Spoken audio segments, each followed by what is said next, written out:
If you've ever felt like you have to work through feeling like garbage, go ahead and hit that like and subscribe button, folks. We are back for another episode of Benzinga's Pre-Market Playbook.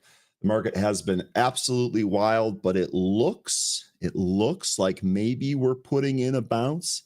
Futures here have some green arrows across the board. We bounced yesterday, midday. Will that bounce hold, or will we sell off?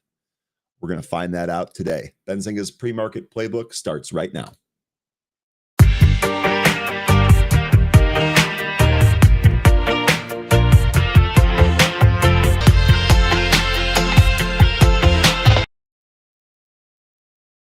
Hello and welcome back, folks, to another episode of Benzinga's Pre-Market Playbook. Just going to say right off the bat here, I am sick and I do not feel good at all. So I apologize today if I don't have my A game. We do have Tim Melvin. We are going to be bringing on 13. The show must go on. We will do whatever we can here today. It is great to see a whole bunch of returning faces, and I hope you folks are feeling better than I am. Paul, it's great to see you again. Welcome back. Bobby, welcome back. Good to see you again as well. Reaching Financial Freedom, welcome back. Pete, welcome back. Tonya, welcome back. Tanya, I probably pronounced that wrong. Sorry about that. But welcome back nonetheless, and good morning. Jim, welcome back. Sun-Kissed Yogi, welcome back. Steve, welcome back.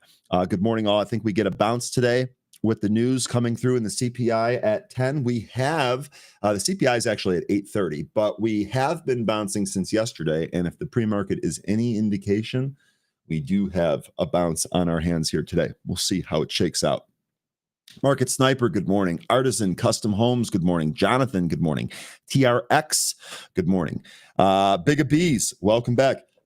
Happy CPI Wednesday. We'll see. Will it be happy or will it be a whole bunch of hand-wringing and sadness? The die has not been cast yet. Chuck, welcome back. Good morning. Bernard, welcome back. Good morning. Ivan, Allsorts, and Day Trader locked in, ready to go. Good morning. Market Sniper, welcome back. Hellcat, welcome back. Larry and JJ, welcome back. Ralph, welcome back. Dermog, welcome back. Philip, welcome back. And Golden Images LLC, welcome back. Yogi, thank you. It's okay. I'll be all right. Just need to get through today. Yassine, welcome back. Yassine, how about this weather we're having? How does it go from like almost 70 to 40 the next day and then back? Just pick one, man. Just pick one and stay with it, and we'll deal with whatever one it is. All right, let's go ahead and take a look at the SPY chart. We can get you ready for some levels here. The good news here is that yesterday we did, in fact, test that 10% pullback level. Now, remember, as far as some of these levels go, we've been discussing what they actually mean. 5%, really just kind of normal trading, not really a big deal in terms of a pullback. 10%, kind of equals a correction. And on average, the market does one of these per year. 15% and 20% marked off here on the chart. We'll see if we get down there. Does look like we're bouncing here at least off of the 10%. Now, a lot of this is headline driven, as you folks know and saw yesterday. Market really responded poorly to headlines and then all of a sudden responded positively to headlines. So it's going to be headline driven. I think we have another day there or another day on our hands here where we're going to be looking for some of those headlines. The big thing here with SPY that I'm kind of looking for over the next several sessions, and I don't know how today is gonna work, but over the next several sessions, I want to see if we actually get a move back up towards this 200-day moving average. Now, I have that at about 572 and a quarter.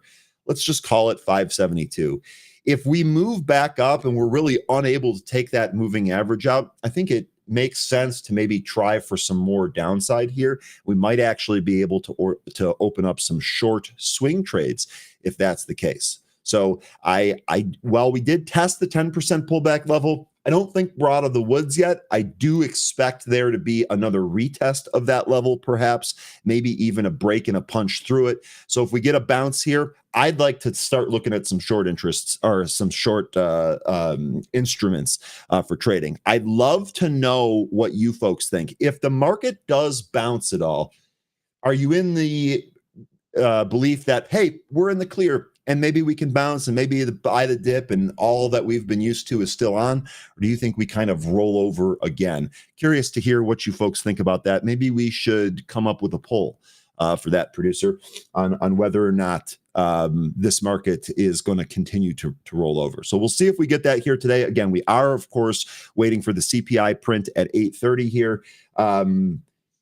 There's been some discussion that maybe the market doesn't really care as much about inflation numbers now that tariffs are really kind of taking the headlines on a day-to-day basis. But we'll see. We'll see what the CPI print gives us here today, and we'll see if we get any trading opportunities from that. Big day today. We are going to get it. Ed, they all feel like big days, to be quite honest with you. Even when small stuff is happening, it feels like there's big implications. Every day feels important, but you're right. We are absolutely going to get that. Yeah, you guys are saying the weather is like the tariffs. It's crazy. It's back and forth. Thanks for the morning laugh. I completely agree with you. It does feel that way. Ivan says, sip on some warm whiskey with honey. You'll forget you're sick and get a small buzz. Actually, that might not be a bad idea. Tell you what, it's where I am at 7 a.m. We'll hold off on the whiskey at least until the clock turns to the afternoon there. But I might try that. We'll see. We'll see how that goes. Paul saying, sell the rips. I still think we're in there. Jim, you think we bounce? So Jim, if we do bounce, are you selling the rip? Are you selling that bounce? What are you doing if we do bounce there? Okay. Soon the market will be immune to tariff tweets, says Hans. Now, this is interesting because we have actually seen the market get tired of some of this stuff, some of this back and forth stuff that's going on. So maybe if there's, oh my God, we're going to put tariffs on.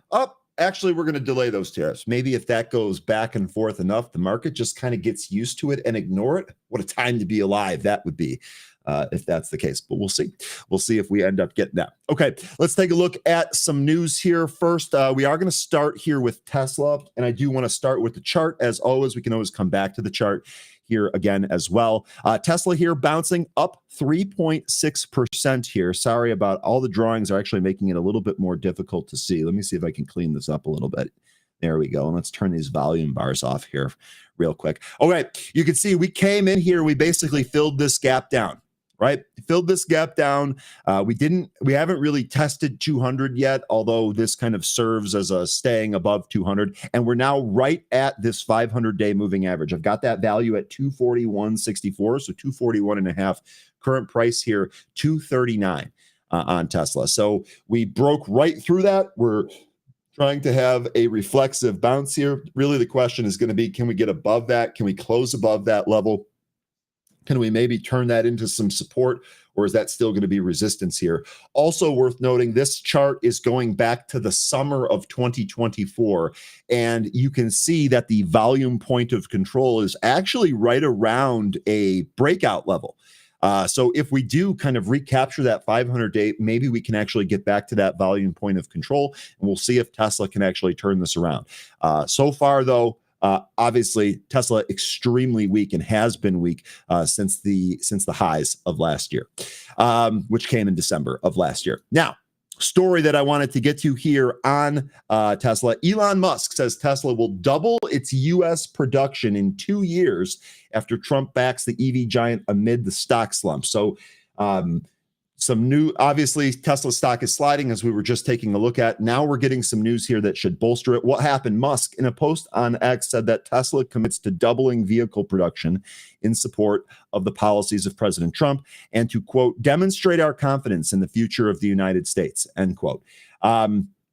This comes soon after Trump transformed the White House into a Tesla showroom, which was pretty sweet. Apparently, they had bunch of Tesla cars delivered to the White House. From what I understand, this is not Trump's first Tesla. Some YouTuber gave him one or something like that.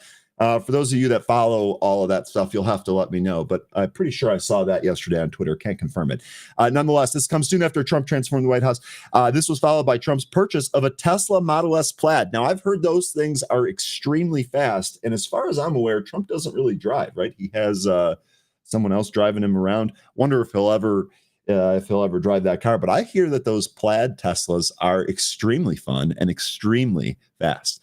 So we'll see. Elon Musk, quote in a tweet here, in support of the policies of President Trump and to demonstrate confidence in the future of the United States, Tesla commits to doubling its production within the U.S.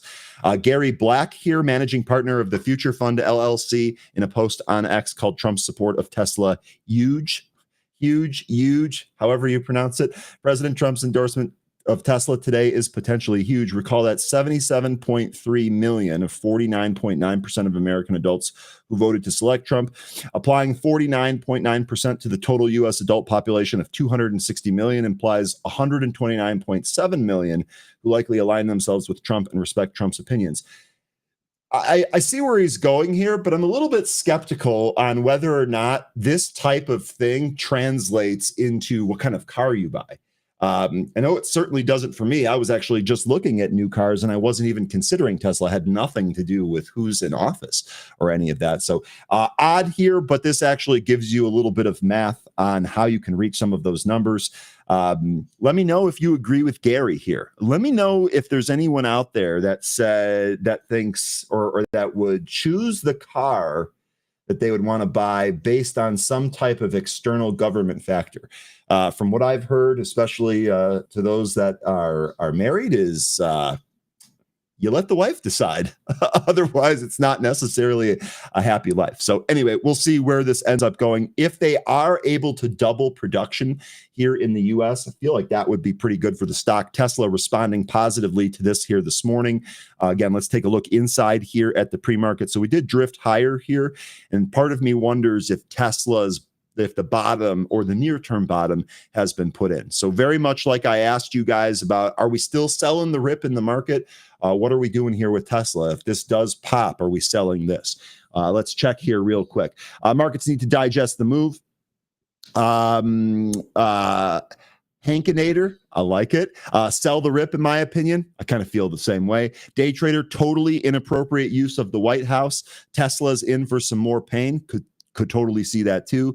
Tesla bounce will be a good short entry. So you're looking very similar to the market. If we trade up here in Tesla, you're thinking that might actually give you an opportunity to short it. Interesting. Let me know if you have any targets on that. Producer saying, oh yeah, Trump's not allowed to drive when he's in office. He's got to get driven around in the Beast, right? That's actually a good point. Okay.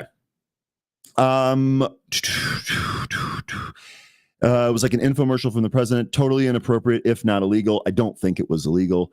Okay. And too bad they canceled all the EV chargers that were due to be built. They spent billions of dollars on that program and had one built. So it looks like that program wasn't really working. The part about the not having enough chargers, like I think that this is something that we've discussed quite a bit with EV cars in general, just the charging infrastructure. So there's actually a lot underlying there that could really kind of get fixed that would help, I believe, all EVs. Nonetheless, though, we'll see. I kind of agree with you folks on there's probably some more downside here on Tesla. Very much like I'd be looking for on the SPY in terms of where this could go. I'd love for this to try and come back up anywhere near that 200-day moving average. That value, by the way, here is 281.95. So if we can get back anywhere near that 200-day moving average and you get any type of stall here, I think that this probably rolls over. It is worth noting here real quick that Tesla is pretty oversold here, actually. Have an RSI under 30, and it's been fairly oversold. This is kind of due for a reflexive bounce here. If we get that, we'll see if we can open up some short trades on that. Okay.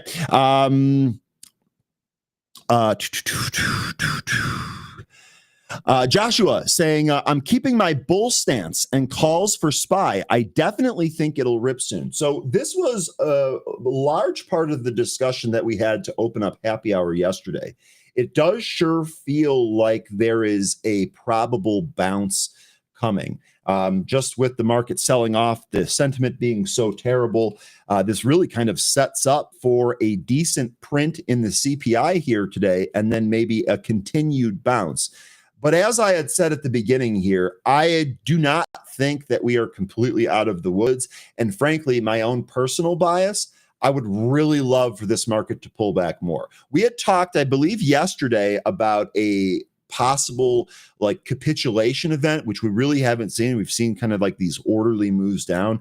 One of these really big sell-offs or these really big capitulatory moves down, I actually think would help quite a bit. I think you'd probably shake out some of those weak hands. If we can get that pullback down to any of these other levels, whether it be a 15% pullback from the all-time highs or even that 500-day moving average down there at 503.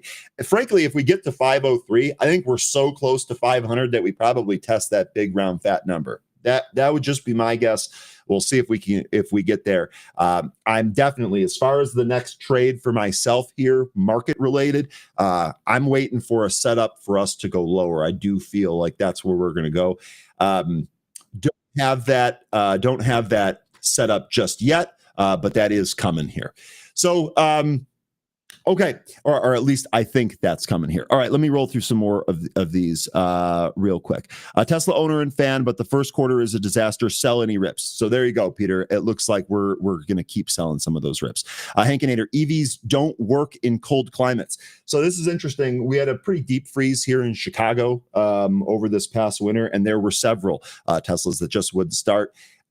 This doesn't seem to be like a universal thing, right? I know that we hear that sometimes these cars don't start and all that, but even on those really, really cold days, I see that we have others that seem to be fine. So I'm not really sure. I don't want to put a blanket statement on all of that. Okay. You can think there's going to be a bounce and not be a bull, says Ryan. And that's kind of where I'm in.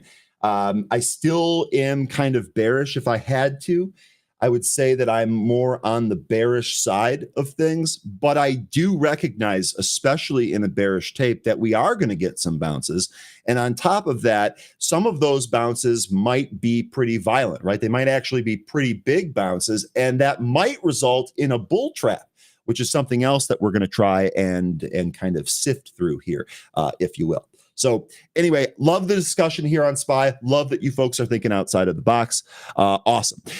CA Forsman, can we get some fibs on the SPY daily? I would definitely look to play those levels. If today's CPI reaction is sanguine, I think we begin to look forward to the JPM earnings and Jamie's conference call. We can kind of run the risk. Let me see if I can do that in a separate chart here, Chris. I feel like I'm kind of running the risk maybe of cluttering the chart a little too much. So I'd be looking at, so for a SPY, one of the things that I'd be looking for here, I guess I would start by trying to do a retracement from the recent low up to the high here. So let me know if any of these levels make sense here. 514, that looks like a pretty good level. 551, oh, look at that. That was almost like the 10% pullback level. That's pretty spot on.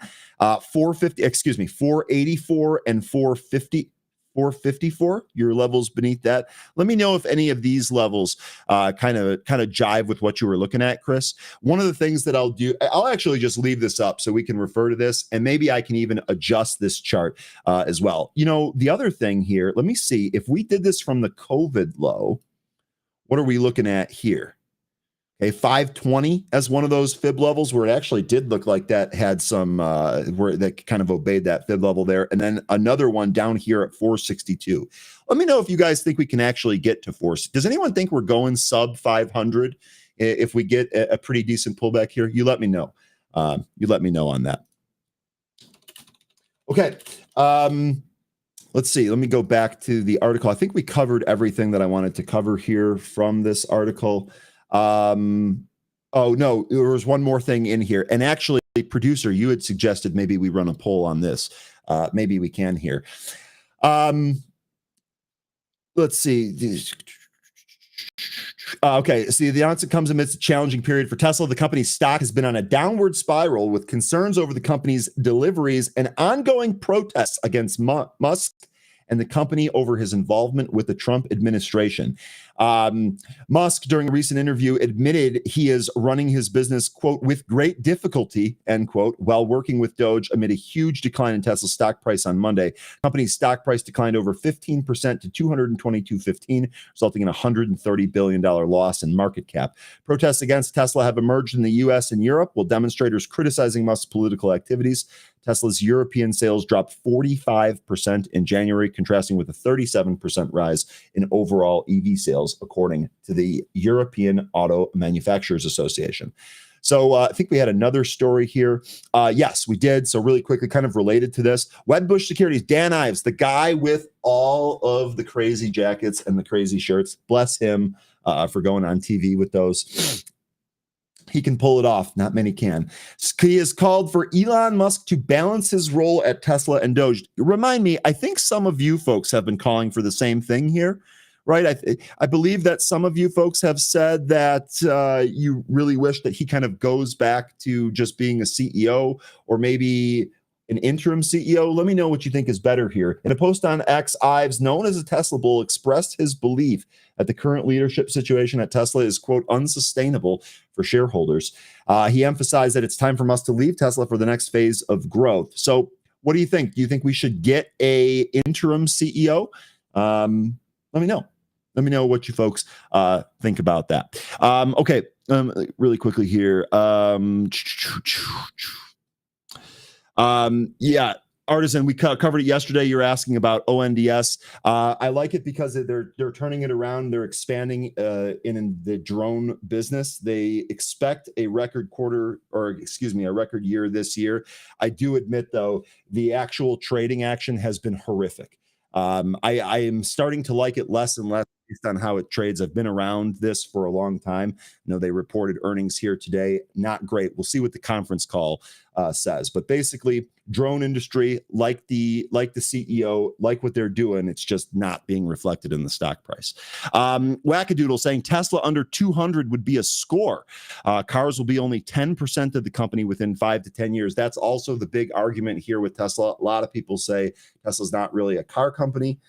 Instead, it is a technology company. And as a result, cars are going to kind of be secondary down the road. And while that might be true, that might take some time to get down there. Okay. I have a Tesla and it gives poor mileage during the winter. Heard the same thing, right? That it does definitely struggles. Those batteries struggle in the cold weather.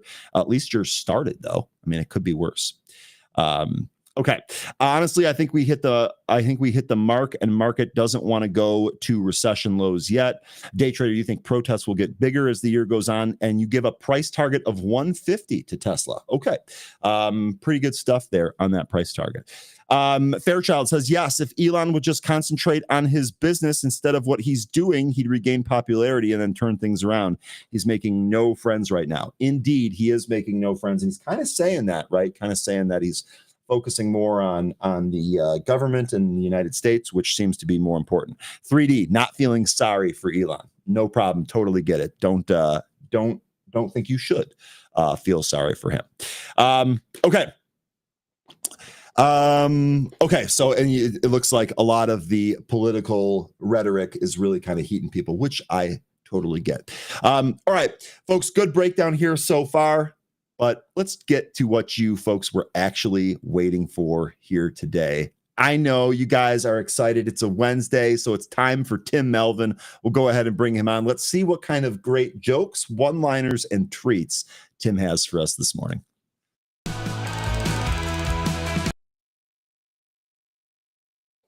Tim, good morning. Happy Wednesday. I hope you're feeling better than I am, boss. You know what? I'm not too concerned. All right, hell with it. Let's be honest. All right. I live for this. Okay.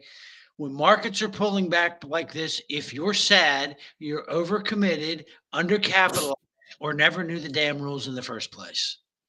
Okay. There's this old saying, goes all the way back to the dawn of Wall Street, probably before that. It's the simplest rule in the world. It's also the hardest. Buy low, sell high. Okay. Now, what's the problem with buying low? Prices are low. They've been going down. So everybody's like scared. I'm surprised I'm here this morning. According to the news, the world ended last night at about 6 o'clock.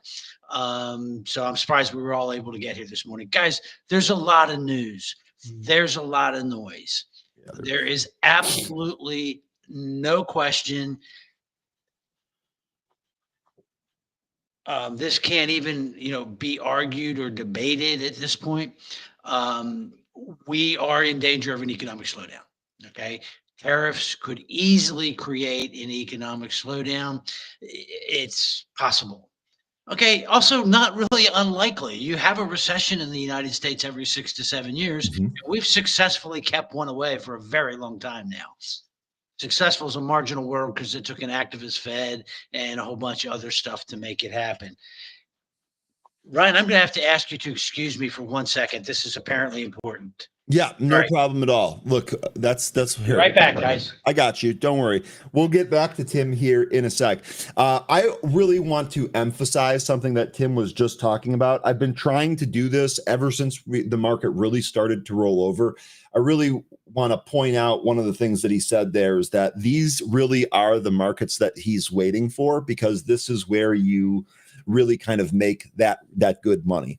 And I totally understand. I know it's difficult. We're all looking at the market, especially if you're the type of person that pays attention to it every day. You watch the market come in, and it's hard to get yourself up to buy some of these things, especially when the gloom and doom is just everywhere. But the reality is the data shows that, in fact, when the market really pulls back and you have an opportunity to add really quality companies at sometimes below book value, that's really where the wealth is made. So the fact that Tim has the experience and is waiting for that, I think says quite a bit. Tim, I see you back there. Thumbs up if we're good. Okay, so it looks like crisis averted here this morning. It looks we've just got all kinds of stuff going on with contractors and this thing and that thing and the other thing. But yeah, look, guys, I've been around a while, and it is a little scary when you get into this situation. This is made scarier by the fact that it's political, which means it's not controllable, it's not predictable, it's geopolitical, but everybody's focusing on extreme outcomes, right? And there's always been a bell curve to this from the minute Donald Trump got elected.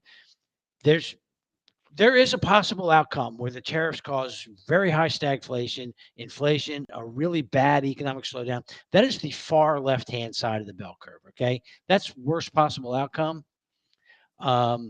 If you come over here to the right, there's your best possible outcome. All right, that we go through all of this and all the industries, and you saw Honda, right? They moved that plant to Indiana instead of Mexico. If we get a whole bunch of that, and you get the pharmaceutical industry coming home and the semiconductors and the auto industry moving back to the United States, you have a small to mid-sized business renaissance, the likes of which we really have never seen before in this country. So look at the bell curves. The truth is going to be somewhere in the middle. All right. So what does this mean for the stock market? We're selling off. Sentiment has changed tremendously. Now, write these words down because they're the most important ones you'll hear when it comes to the stock market. And don't ever forget what I'm about to tell you, because it's the ultimate truth. Fortunes are made in bear markets. You go back and you look at every great stock market fortune, from Hetty Green, the Wicked Witch of Wall Street, all the way up through the robber barons to Warren Buffett to Carl Icahn. They all got rich because they had cash and bought a ton of stock at the bottom of the market. So now, having said that, we're not in a bear market yet. Market falls another 12%. We'll start talking about it being in a bear market. Bear market is a 20%. We're looking for that 20%, right? Like to you, this is not really bear market territory until we get down to 20% from the highs. Look, it's not a bear market until all the trophy spouses in your neighborhood have left and moved out, and everybody, the repo guys going up and down the street hooking Mercedes. All right, So no, it's not a bear market yet. When you run into the guy that you used to work with that quit because he'd figured it all out and he was going to go home and day trade for a living and never work again, when he's tending bar at Applebee, we're in a bear market. Okay. Okay. So we're not in a bear market yet. We're not there. The maximum pessimism towel has not been thrown. So what are we doing here? Well, we start, I've got a couple of comments. First, I've told you guys repeatedly, I've told my subscribers listening, anybody that would stand still. All right. If you look at any measure of corporate valuation, whether it's the CAPE ratio, the excess yield on the CAPE ratio, the aggregate investor allocation to equities, to the current P, whatever it is, the forward 10-year returns from here on stocks, the indexes, I'm going to look for the technical term. They're going to suck. Okay. There's no way around that. All right. If you think we're going to have another 15 years of a 15% S&P 500, not going to happen. And I hear, oh, we can't have a lost decade. That doesn't happen. Happens all the time. We just had one 2000 to 2010, not all that long ago. Okay. We've had 15 years of a rock and roll bull market. We're due for a slow period. So now this commentary that I'm about to make is geared towards possible percentage of your more serious money. There's Tim, but before we jump into that, let me just get the CPI numbers out. This was the big Gotcha, that we were waiting for this morning. U.S. CPI month over month for February, 0.2% versus 0.3. That's a little bit soft there. The prior read was 0.5. That's a good number. Core CPI month over month for February, 0.2 versus the 0.3 estimate. The prior read was 0.4. Another good one there. U.S. core CPI year over year for February, 3.1 versus 3.2. The prior read was 3.3. And then CPI year over year for February, 2.8 versus the 2.9 estimate. Those numbers look good across the board here. S&P futures spiking on the back of that news, now up 1.5% here in the pre-market. Dow up over 1%, and NASDAQ leading the way higher at 1.75%. So, Tim, looks like we got a decent CPI print, at least so far here today. Market's higher on that. The market needed that number. So the consensus was 2.9, and this gave everybody kind of a breathing room around inflation, which is the big concern, right? Tariffs are going to cause inflation, and they will. And we're going to get runaway inflation? So let's be realistic a second, okay? We are probably going to see a little bit of a drag, unless this gets just absolutely ridiculous and everything ends up with 100% tariff. Okay.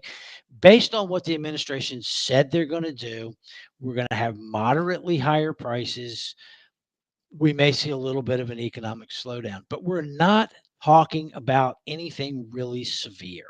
If you look at what Goldman Sachs, Piper Sandler, KKR, and Torsten Slok and Apollo, where they put their numbers, they put their numbers up a couple of tenths, okay, for inflation, and down a couple of tenths for GDP. So there's a lot of noise and news, but this really doesn't look like it's going to be that horrible unless it gets a lot worse. It's going to be very noisy, and we can't do anything about noisy. So now, having said all that, there's a good chance that fixed income, I know, boring. God, my mom just fell asleep listening to that. It was so boring. I didn't want to hear that. I get it. Okay. However, I cut my teeth on fixed income. Fixed income done correctly is actually pretty exciting, especially if you kind of play around on the curves and the edges of those markets and not just buy treasury bonds. So a couple of ETFs that you might want to add to your arsenal. One comes, Ryan, from our friends at InfraCap Capital. We love their preferred ETF, PFFA. That's just been fantastic. They've done one on corporate bonds. And the symbol this is a tough one to remember. It's BNDS. Okay. And Jay Hatfield, who is the manager of this fund, he thinks a lot like I do when it comes to fixed income. They're looking at the sweet spot of the bond market. Most of the portfolio is double B, which is absolutely the double B bonds defy everything that you ever learned in college, right? About risk and reward, because theoretically, the lower rated of the bond, the higher the yield should be, risk versus reward, right? The greater the risk, the greater the yield. Well, double B bonds have a higher yield than triple B bonds. They should. That's right in line with theory, right? A little bit riskier, a little bit higher yield. They also have a higher yield and total return than what's right below them, and they have a much lower default rate. So you get a much higher total return on a raw return and risk adjusted return from double B bonds than you do for anywhere else on the curve. So this fund is mostly double B bonds. And listen to who some of the top issuers in this bond are, and you understand it's a high yield bond, but credit is the first thing that they look at. Okay.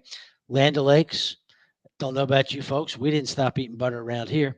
Nope. Crescent Energy. We're going to talk about the stock here in a second because I love this stock. And from a credit point of view, it's an outstanding selection.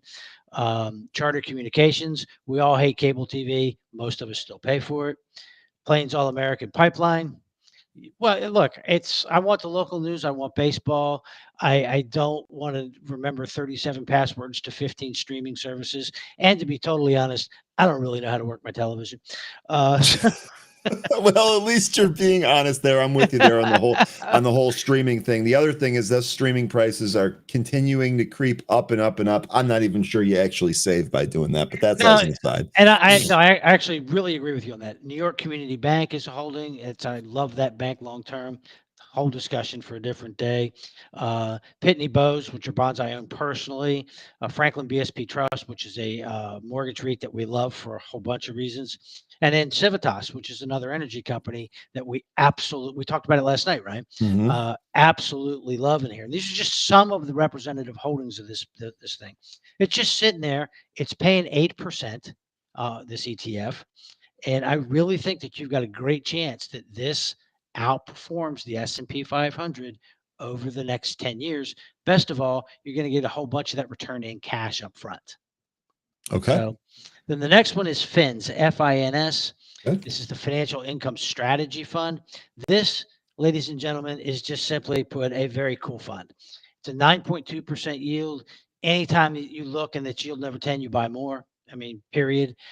If the discount wides out to over 10%, you buy more. They do bank subordinated debt. This is sub debt that banks can sell, and it counts as regulatory capital. Okay. It's done primarily by smaller community and regional banks. It is a hyper exclusive market. The richest guy on this call cannot call his broker and say, I see that Heritage Commerce Bank is doing a bond offering. I want to buy some. Can't do it. There's a bunch of specialty firms and hedge funds that have this market locked up because it's extraordinarily low risk, because the regulators review this in addition to the SEC. They have to have the permission of the regulatory authorities to do the damn deal. Okay. They're not very liquid at all. They do not tend to be traded. Once they're bought, they stay bought until they're called. All right. So it's a very exclusive market, hard to get. One of the biggest players in it is Angel Oak. They happen to be the manager of this fund. And we've had extensive conversations with the managers over the years. I am big on banks, as in case you didn't know that. I love banks. It's my favorite segment of the stock market, always will be. The bank. We had that inclination a little bit. Yeah. Okay. Good. I didn't want to fool anybody about that. FINS is at a 9.2% yield. You occasionally get gusts over 10, on bad days in the fixed income market. You just sit there and just let this thing spin and pay you cash for just a long, long period of time. It is a great market. Now, for instance, last in 2023, when the incident experts of the internet decided that the banking industry was going to die forever and ever, amen. Remember that? Yeah, And I do.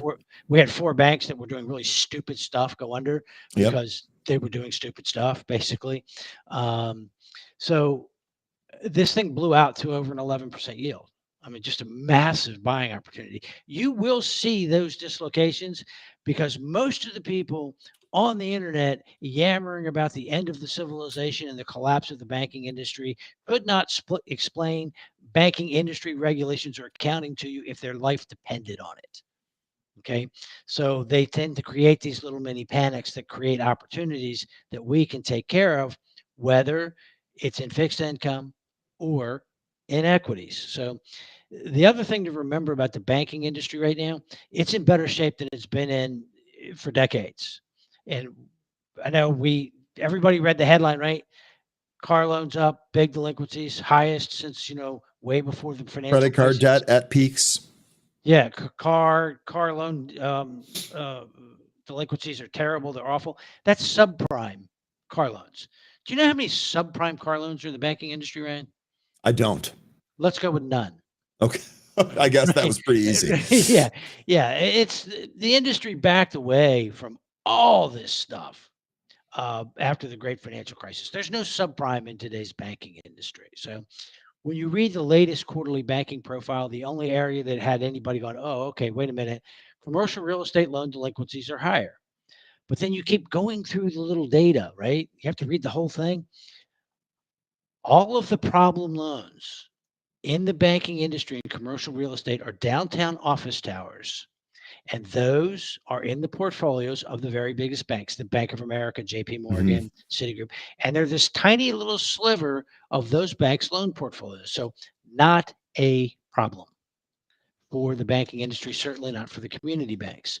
Now, this sell off is creating some opportunities, guys. You've got Truist Bank, TFC. Take a look at this thing. This is like, one of the best big banks ever. It's the old nation's bank, very conservative management. And I mean that in both the political and the banking sense of the word. Um, they're extremely conservatively run. They're big on dividends and shareholder return. You've got a 5% dividend. You have this ridiculously pristine loan portfolio for a large bank. They have lots of capital. They are going to be a player as the M&A rules relax as a buyer. This is the old nation's bank, basically. They would love to keep expanding. They're going to do everything they can to keep expanding. It is one of the most boring stocks you will ever put into your portfolio. And my advice is you put it in your portfolio, you put the dividends on reinvest, and just forget about it. Because you'll come back in a decade and go, oh my God, look at all that money. So, because it just kind of steadily marches higher over time. Tim, looks like we've already got someone doing that. Day trader here says, I've been long TFC from around 30. Just kind of sitting on that, waiting for it to continue to go up there. It's really good stuff. And By the way, really quickly here, Hankinator, you were saying it would be great if you could post these. I did post them in the chat, but I know that you're viewing on X, so you might not see it. Just to quickly recap, we have PFFA, BNDS, FINS, and TFC. I'd be happy to review the entire list when Tim is done. Tim, I'm sorry for interrupting you. Okay, now I see Jay Wild has a question for me, and I'm going to take this one because it's right in my wheelhouse. KKR and CREF. Oh yeah. First off, I love the private equity industry because let me tell you a dirty little secret about the private equity industry. They're not bad guys. They're not pirates. They're not job killers. They're none of that. They're value investors on steroids. All they are. If you go back and you look at the great deals of KKR, of Apollo, of all the big private equity companies, they're value investing deals with massive amounts of leverage. Now let's talk about CREF. This is KKR's real estate investment fund. Guys, commercial real estate, and these guys do have office, by the way, they've got a ton. Commercial real estate has gotten blasted, right? Anybody here been dead in a sleep in a coma? Didn't get the memo on that. All the buildings will be empty. New York will shortly. Kurt Russell is moving to New York and getting an eye patch, so he can play his proper role in all of this. That was a good one, Tim. I like that. Yeah, thank you. Yeah, but here's the thing: it's not going to happen, and there's a massive difference in the market that truly nobody's taking the time. They're going headline: commercial real estate bad, sell the REITs bad. No, there are problems in segments of the office market, but it's B and C class buildings, right? Class A buildings are full. Because here's the scenario: the market's weak. I'm in a class B building. So I'm in a good building, right? This is not a bad building. It's not falling down. I'm in a good building. I'm in a decent location inside New York or Boston or wherever it is. But as I look around, my lease is coming up. I'm going to pay about the same price per square foot to move my firm to the nicest building in the city. So now odds are I'm looking for a smaller space anyway because we are downsizing in the aftermath of work from home. And you're either important enough to work from home and they fired you for not coming to work. So they need less office space, right? Um, so they're going to move from that Class B to that Class A. Class A is the newer properties, and that's going to be Mhm. the kind that KKR Commercial Real Estate Finance Trust is making loans on.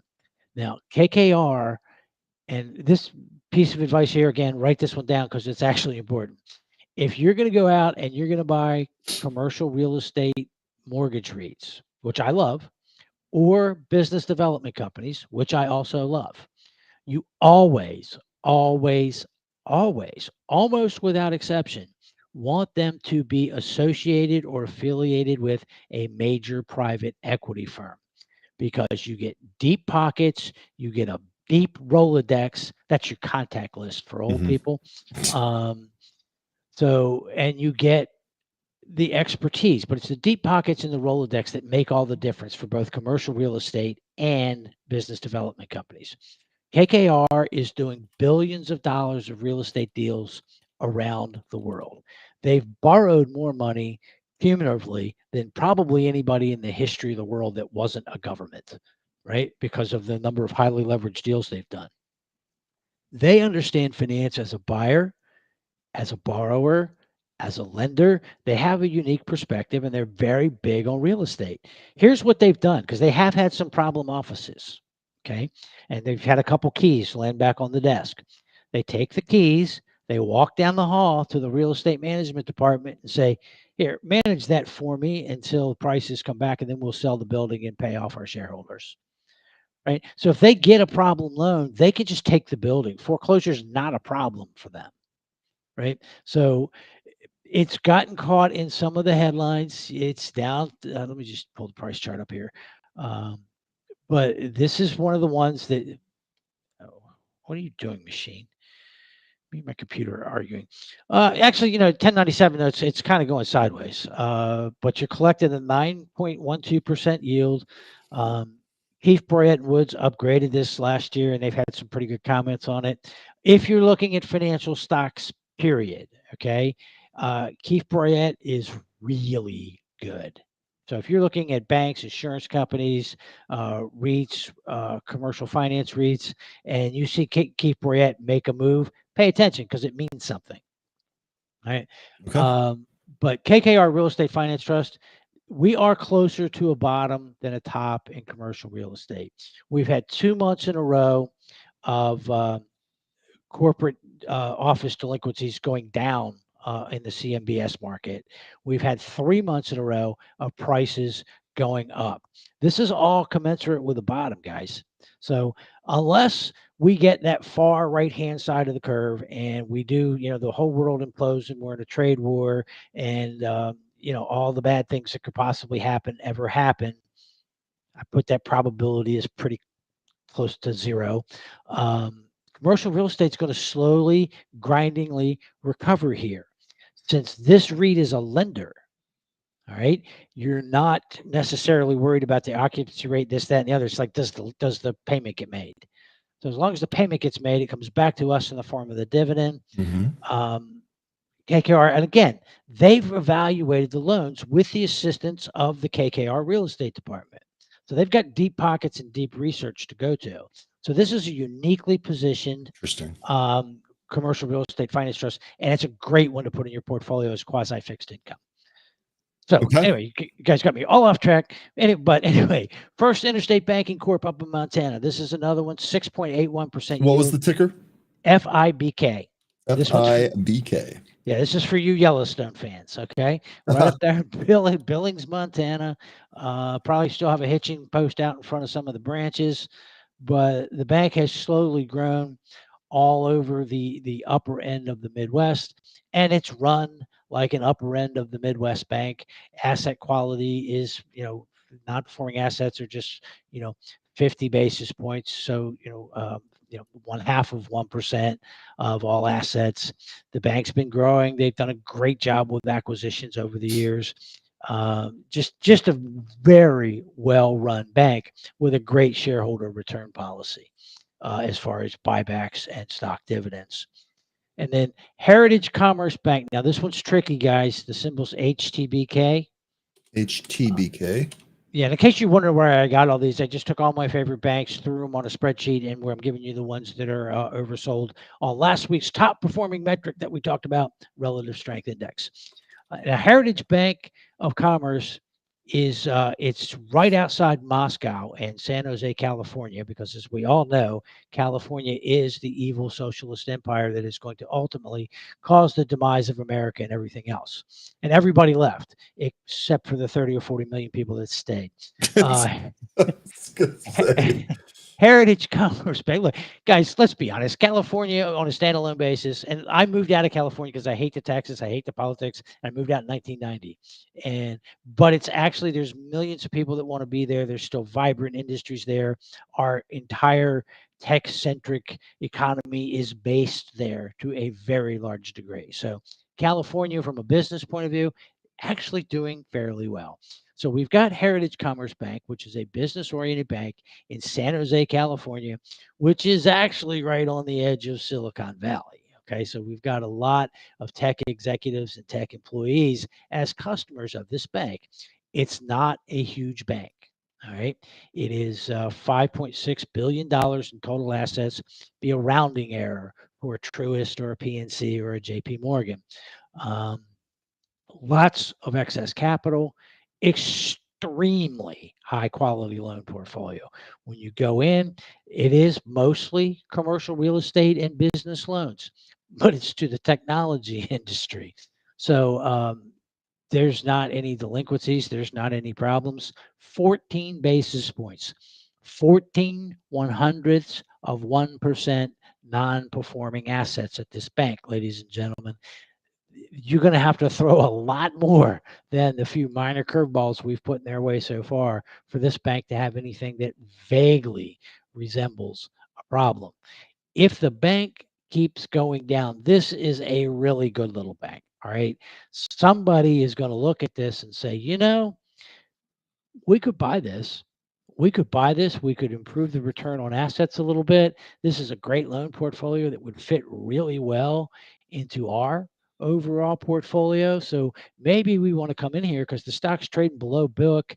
Earnings are going to go up this year. Book value is growing. It's a 5.5% dividend. We buy it. We can whack that whole dividend out, and that's about 30 some $1 million we're going to save. So um, I'm not going to fall out of my chair if this bank gets bought at a big premium to the current price. The stock is oversold on RSI, Mhm. on Williams percent R. The two that we talked about are two of the most consistent. This is just a really good bank out in California that nobody's paying any attention to. That the stock price is selling off because it's in the indexes, and the indexes are getting hammered right now. Okay, that's really interesting. So Uh, that's a good one. And then we'll move on to energy. Go ahead, Ryan. I interrupted you. I'm no, sorry. it's okay. I was just going to say, day trader says I live in San Jose, best weather in the U.S. I've heard that from all of the different people that live in California, my family included. They would say L.A. has the best weather, Santa Barbara has the best weather. Now I hear Oh, San Jose has the best weather. you guys California should seems to have that over you the rest of the country. you guys shouldn't smoke that stuff this early in the morning. It's San Diego. Bar There's none. another one. I can't even believe I left Okay. San Diego on Yeah. that. Okay. And really, don't smoke and trade, ladies and gentlemen. It's not a good idea. He's joking, by the I way. am. Yes. Okay. Go smoke and trade all you want. The colors on the screen is very cool. Uh, Anyway, let's jump on to energy because apparently, unbeknownst to me, we stopped using energy at some point over the last weekend, and it's priced into the energy stocks. I didn't realize it. If I'd known, I wouldn't have filled my car up. Um, Energy stocks have gotten hammered, and we talked about this a bit again last night. It's China demand, it's U.S. demand, it's this, it's that, it's OPEC plus decided they're going to amp production up. But the most pessimistic forecast says that oil demand is going to continue to go up and natural gas demand is going to rise faster than that. And I get it, drill baby drill. We're going to turn on the spigots, and all the oil and all the gas is going to go flow out, and we're going to have $1.50 gas. Except we're not. And if we do, then we may actually have a recession because that would trigger a wave of layoffs, shutdowns that would do real damage to the economy. More importantly, the oil company executives know better. They did this once before, and it wrecked the industry back in 2014, 2015. So we're going to get a much more favorably regulatory environment, and the oil and gas is going to do extremely well under this administration. But we're not going to have this drill baby drill wave of production just yet. First off, we'd have to export it all, right? Because our refineries don't handle light sweet crude. They only handle the heavy crude, which we import most of. So prices, I think, worst case, will find a bottom somewhere around 60 is my point. And that's more than priced into the energy stock. So I'm going to give you two because I don't want to take up your whole morning. And there's questions pile up I do want to take. Crescent Energy. This is a partnership between John Goff, who is one. Richard What's the ticker again? I'm sorry, man. Oh, that's okay. CRGY. It's in a free fall. CRGY. Absolute free fall here. And back into a major support area, by the way. CRGY. And John Goff, who's one of the ultimate deal makers, Google the guy, Goff. He's been involved in stuff from the Richard Rainwater days. They formed a REIT called Crescent Energy. This is one of the greatest stories in finance that's never told. Goff and Rainwater did a REIT of properties in and around Texas because they're Texas boys. And in and around Dallas, they built up this REIT for several $1 billion. They sold it to Morgan Stanley in 2006. Morgan Stanley ended up defaulting on the paper I'm trying to remember which bank it was now, Barclays Bank. So Barclays took all the properties in the REIT back because thanks to the great financial crisis, Morgan Stanley decided it was smarter to just default rather than try to manage the properties. Goff and Rainwater then went back to Barclays, and what they sold for, I think, $6 or $7 billion, they ended up buying back for pennies on the dollars. Goff owns it all today, but that's the kind of deal maker the guy is. So he sold Contango Oil and Gas to a company that was really active in the oil field and wanted to use this as a vehicle to consolidate the U.S. oil and gas industry. And so he made that deal with KKR several years ago. KKR owns half. Goff and public shareholders on the other half. They got a fixed dividend, and they use the rest of the cash flow to pay down debt and to buy back stock. And they will pay occasional extra dividends. But they're buying oil and gas properties with long lives, lots of proven production that have very slow decline rates. This is going to be a monster stock over time. And at this price, it's just too cheap. Okay. And then we talked about Civitas. CRGY. Yeah, Civitas, we talked about it last night. They are a non-operator owner of oil wells. They own small interests in wells all over the country in the major bases, including the Bakken, the Permian, and the Marcellus. They own an interest in over 11,000 wells around the United States. They don't run the wells. They don't staff them. They don't market the oil. They don't move the oil. They get paid a small percentage of the gross profits without any of the operational risk. It's really a great business. So you've got a great dividend. The stock is dramatically oversold here. This company has a great operational history. They are the largest non-owner operator in the industry today. Stock goes ex-div in 2 days, has price targets anywhere between 60 and 80 by most of the analysts that provide coverage for this name. Yeah, this is a great business, and I'm not going to say that all of these could go down again before they go up, but you're getting a 6% dividend at the current price based on what they expected to pay out as oil and gas rallies. And remember, natural gas has not gone down; oil has gone down. Natural gas has not. In fact, natural gas has performed pretty well. Yes. So if we continue, oil price just has to not to go below zero, I think, and you end up over time making a ton of money on both of these two stocks that I just told you about. But energy and banking are getting hit. It's time to take a look at it. Somebody asked about BRBS. That's Bank of the Sierras. Yep, and Key. Yeah, Bank of the BRBS we do like a lot. We have, no, sorry, Blue Ridge Bank shares. I've got my banks mixed up there. Yeah, we like Blue Ridge a lot. I mean, this is a workout takeover story. It's Ken Lehman's involved. There's a couple of other activists as major shareholders. They recapped this bank last year, and a bunch of the biggest players in the industry came in and took not controlling shares because that's really hard to do in the banking industry, but they took large shares and they have massive influence on the board of directors. Business conditions are getting better. It is in an attractive area that could well attract buyers. Let me just pull the latest and greatest stats up on these guys. They're in Martinsville, Virginia. So if you're a NASCAR fan, you've probably used their ATM when you were in town. Non-performing assets have come way down. They're now down under 1% of total assets. They were a lot worse not all that long ago. If you go back to 2022, they were 2.74% of total assets, that's in the danger zone before they recapitalized and restructured the bank. The recapitalization and restructure is done with one thing and one thing only in mind. And the larger shareholders in the bank have made this clear, and they have final vote. They're going to sell the bank in a few years. They're going to sell the bank. I'm just spitballing right. I'm just guessing. I think they plan to get more than they paid for it. Yeah, that would make sense. So, Okay. okay, couple year time horizon there on that. Yeah. That's pretty good. Yeah, and I think you'll be amply rewarded for your investment over a couple of years. So, And then the other one that was asked about is Key. Do you like Key? Ticker KEY, Key Corp. yeah, in a crash, Key Corp's on there with Huntington Bancorp, right? Mhm. When it all goes south, then Key and Huntington and Fifth Third, they're right up at the top of the list. They're some of the best run regionals.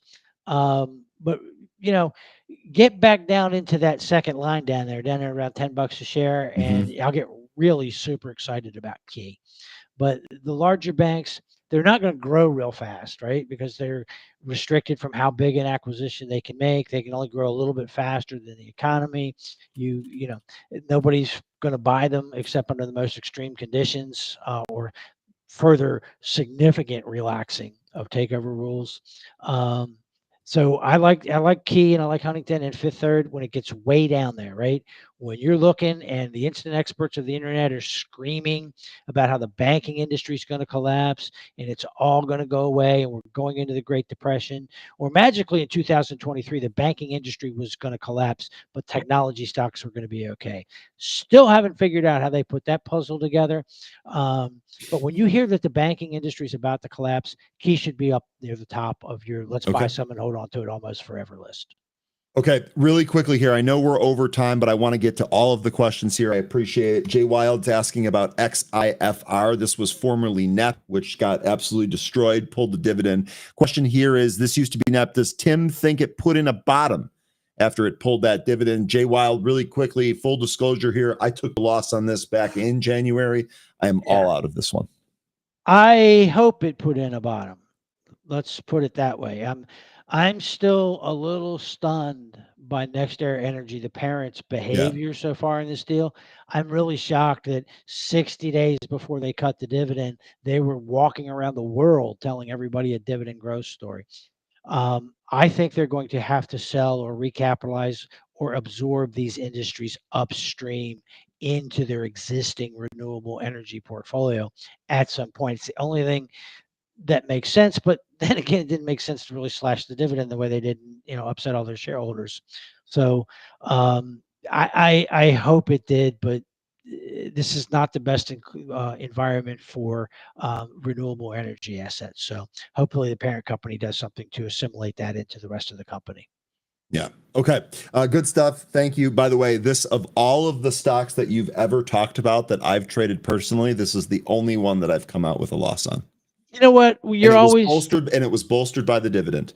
Yes, and it's anybody that says that they've got a 98% win rate or no, you're always going to have a stinker, which is why position sizing is so very important. And it's also why I like that we don't just go over one or two or three of these. We like to give you a basket, which actually reminds me here, Hankinator, you were asking earlier for what those stocks were going to be. I put them here in the chat. That's PFFA, BNDS, FINS, TFC, KREF, FIBK, HTBK, CRGY, CIVI. So there you go. We'll leave that on the screen here so you can have all of those tickers. Let me know if that's what you were looking for. Tim, cannot thank you enough No for problem, your guys. help yesterday and again this morning. Hey, guys, listen, no matter what happens the rest of the day, the rest of the week, the rest of the month, the world's not going to end here. Okay. This is a very noisy period, but that's because it's politics. It's not going to be as bad as the worst possible outcome. Probably won't be as good as the best possible outcome. But I don't think we're wandering anywhere near 2008, 2009 territory. Stay calm, buy low, sell high. Don't panic. That's something we've been kind of promoting here for a while. Tim, thanks very much. Can't thank Thanks, you guys. enough. Have a great rest of your day, right? Bye, everybody. That is Tim Melvin. We will keep bringing him back, folks. I appreciate you guys asking about all of these stocks. I think that I'll say this just from some of the dividend paying stocks. In the midst of all of this sell-off, these are the stocks that have not produced any worry. A lot of the days when the market is getting absolutely destroyed, it turns out that these positions are the one that's green. I have no problem holding these for a while. So, all right, Tim's departure leaves room for 13. Let's go ahead and bring 13 on, see how he's doing this morning. 13, how are you doing, my man? You tell me with this mic. Is this better for you? You do sound fine. All right, just want to make sure I don't get any clicking in your ear. This Oh time. no, I don't know what the deal was, but man, oh man, that was all I heard yesterday were mouse clicks, and it was hours of it. All right. So you sound fine. You sound like you're in the room. Unfortunately, I'm a bit under the weather here today, so I apologize for that.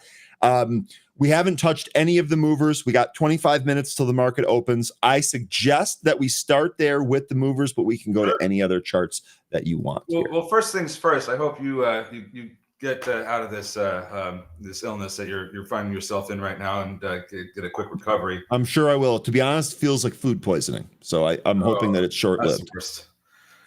Well, whatever it is, that's ailing you. I hope that you get through it quickly. We could start with the SSP though, because I was just looking at that. Perfect. Ticker SSP EW script shares are trading higher after the company reported better than expected Q4 financial results. This did pop almost as high as 240, although it's kind of come in a little bit here. Really quickly, short interest on this stock just under 5% at 4.85%, 4.67 days to cover. So there's a little bit of short interest in here, but not a whole lot. They did report earnings. The conference call right now is ongoing. Stock has almost 43 million shares in the float, but we have some pretty good movement here today. So 13, what do you think here, SSP? Yeah, so they had their Q4 earnings. They raised guidance. Looks like in Q3 they turned a profit according to their income statements. So that continues with this Q4 earnings report. Another bullet point that they highlighted in their earnings was that they're undergoing some financial transactions for refinancing their debt and their credit facility, and they're expected to close all that next month. So we may get another headline about them finishing that up. 42.8 million shares in the float, a little bit of a heavier boy here than we usually trade, but that's okay. It's not too thick, not in the hundreds. So that's about all I looked into as far as the under the hood goes. But when I look at the chart, it seems like we're down off the big impulse move that we had yesterday. So 232 is the after hours high. We have managed to recapture VWAP this morning after getting support from the 200 EMA on the 5-minute chart. So I would just want to see this continue to hold VWAP and try to get back into the 2 handle. It seems this morning after we had a big move through VWAP, there was an attempt to get up and close above $2, but both times failed. So that's going to be the next thing I'd want to see out of SSP is to hold VWAP, maybe even just kind of go sideways into the open and then take off and try to recapture $2 after the bell.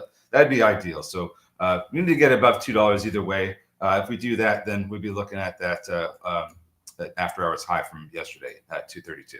All right, we've traded almost 10 times the average volume already. So as long as that holds up, we should be in all right shape here. Ticker SSP. Okay, good stuff there. Next here is going to be GV, and it looks like this is moving right now in the moment here. This is one that we have talked about here recently. Looks like we're popping here again on some pretty good volume. Stock is up almost 37% here. Did have a PR here today. Visionary Ventures announces that it has reached an agreement with Pegasus International Group to focus on the new energy vehicle market in Hong Kong. So getting that PR here, that seems fairly generic. I'd like to dig in here and see if there are any numbers in here that might be important. Seems like just kind of a fluffy PR on the surface. It does, and that's kind of what I was thinking when I saw that. And there's also that headline right beneath it about them providing strong assurances for sustainable revenue growth. Like, great. what CEO doesn't do that? But anyway, so this is just now getting going. We know what this is. We've traded this before. Has 2.25 million shares in the float, so this is going to move around much more easily. Didn't really cover this one too much in this morning. It's just on the move right now. So this broke through the 665 level that I had here from the last time we were trading it. If you look back on the 10th yesterday in the pre-market, it was trying to get above that 665 level. Did print above it, but could not recapture it. Even into the open, it tried to do the same thing, hitting $7, but coming right back in. So got some levels for this one. Looking pretty good here now that it's finally gone over 665. If this level holds, which is now above VWAP, I would be looking at 885 as the next upside target. So we'll see what we end up getting out of the open with this one. Okay, GV looking pretty good here. And by the way, we actually have a short interest update as of yesterday on all stocks. But as far as GV goes, the short percent of float actually climbed from the last time that we took a look at this, which I feel like was not all that much. Percent of float shorted has increased a little bit. Days to cover remains the same. Stock is up 41.5 or 41% here, doing its best to hold above that $7 level. Is the next one you're looking at VSTE? Because I did cover that one as well, and I didn't really dive into too many others after that. I was just looking at the list here, and I noticed that there were a bunch of ETFs that we've taken a look at. We had EHang, which we've traded recently, and then DWTX, which has been one of the movers here for today. So I didn't have anything else on there. What was the one that you VSTE? I think you said. Yeah, this when I took a look at it this morning, it was over $1 and losing that level, and now we're down to I think 86 cents here. So losing that level, but still, I put the time in. So if you'll let me, I'll talk about it real quick here. Yeah, absolutely. If I let you. So basically, this is moving because it received a $180 million conditional funding for a project in Southern Australia at the Port Augusta. There's a project, a green energy project they have going on there that utilizes this company's technology. It uses solar, but not photovoltaic cells like you normally would see. This type of solar device that they have, I say device, it's whole structure really. It's called concentrated solar thermal power. Basically, it uses a series of mirrors that reflect sunlight and heat onto one point, like a receiver in the middle of where the mirrors are surrounded, and it heats up that area, and it basically creates the thermal point for like water or another fluid to move through, so it can generate turbines. So that's the type of solar it's using. And that's what they would be building in the Port Augusta project. So that's one thing that I know that I was reading from this. Couldn't get a really good read on their cash. The income statements didn't have anything that I could see. Has 2.08 million shares in the float, 20% short interest, but only 1 day to cover because of how small the float is. I also saw that they had a couple of NASDAQ notices. One was sent on the 6th of March, and the other was sent on the 10th. The first one was a market value notice, and the second one was a minimum bid price notice. Now, they have until September to resolve both of these, so I don't think this is necessarily going to affect them today. And I don't know if they're going to either raise capital or not, because I said I don't have a really good read on their cash, but they've never done an offering as far as I can tell. They've never had to raise capital as far as I can tell, through an offering. So I don't think that they would start today. Okay. All right, good stuff there. VST, the reason this wasn't on my list is because it fell beneath $1, and I have those filtered out. But to your point, this was higher than $1 earlier. So, okay, good stuff there. VSTE. I guess we don't really have a whole lot in here. EH, this is popping here, trading higher on the back of a earnings report here. We've traded EHang before. This was part of the eVTOL, right? Yeah, this is actually, I believe this is one of the eVTOLs. Yeah, so it's Joby, Archer, and then this one is. This is one of the Chinese ones here. All right, this actually having a pretty decent pre-market here. We've seen this one trade pretty well before. I wonder if this can actually get back above its $26 impulse high here in the pre-market. I had mentioned DWTX. This is Dogwood Therapeutics. Has had a great day yesterday. Congrats that anyone that made money on this one yesterday. Looks like we're actually gearing up for something similar here today. I do want to remind you that the last 2 sessions, this thing ran pretty much right out of the open. Yesterday, it was that opening candle that really took this higher. Day before, we actually dipped and ripped as we crossed through the VWAP here. So watch for that here on DWTX. If we get the same type of move, I think you're probably safe selling into that spike. Just getting some green on the screen there earlier. I had noticed, I just want to go to this because I had noticed several people had mentioned this one in the chat already here today. Intel, ticker INTC. This is higher and has a piece of news here today. Intel shares are trading higher following a report suggesting TSMC pitched a joint venture to NVIDIA, AMD, Broadcom, and Qualcomm to operate Intel's factories. So Intel here responding pretty positively to that, at least initially, up 4.5% here. Now that's off the highs. This was up closer to, I think, 9% earlier today. Let me check that. Yeah, so it's up closer to 9% earlier. So it's backed off some of that here. What do you make of this news? I know this is still kind of fresh, so okay if you don't have anything here yet on this, but what's your initial reaction to this? Well, because I know that there was a lot of talk about, breaking up Intel or and I know that Taiwan Semiconductor was part of some conversation about, if they would be getting a piece of their foundry business or if they were going to run it with some other companies. So, I saw this headline, but I don't know how new this was because it's a report suggesting that Taiwan Semiconductor pitched a joint venture. So I would want to know, how old was that pitch? Is this are they reporting something that took place already a while back and nothing came out of it? Because if that's the case, then I don't see any reason to get excited about this. But if this is on an ongoing thing where they're still talking about it with NVIDIA and AMD and Broadcom and Qualcomm, well then that's a lot more exciting. So I guess I would need some more clarity on what this is, really. If this is talking about something that's still happening, or if this is something that is dead in the water. I guess I just don't have enough clarity on it. We did. It's worth mentioning here. Benzinga. Oops, I just took that off. Way to go, Ryan. Way to go, dude. Sorry, give me 1 second. Benzinga has reached out to TSMC, NVIDIA, Intel, Broadcom, and Qualcomm for comments. The story will be updated when they respond. So our team is already reaching out here, seeing if we can get some more information. We'll see if we get any of that here. The expansion includes a $100 billion investment plan to meet the rising demand for U.S. customers. Also, it said here that the proposal suggests that the Taiwanese chip maker TMC would manage Intel's foundry division, which would customize chips for clients, but would not own more than 50%, according to sources in the report. So, okay, we are expecting some more news out of this, but that's what's going on here with Intel. Worth noting that this is actually pared back about half of the gains that we saw here today.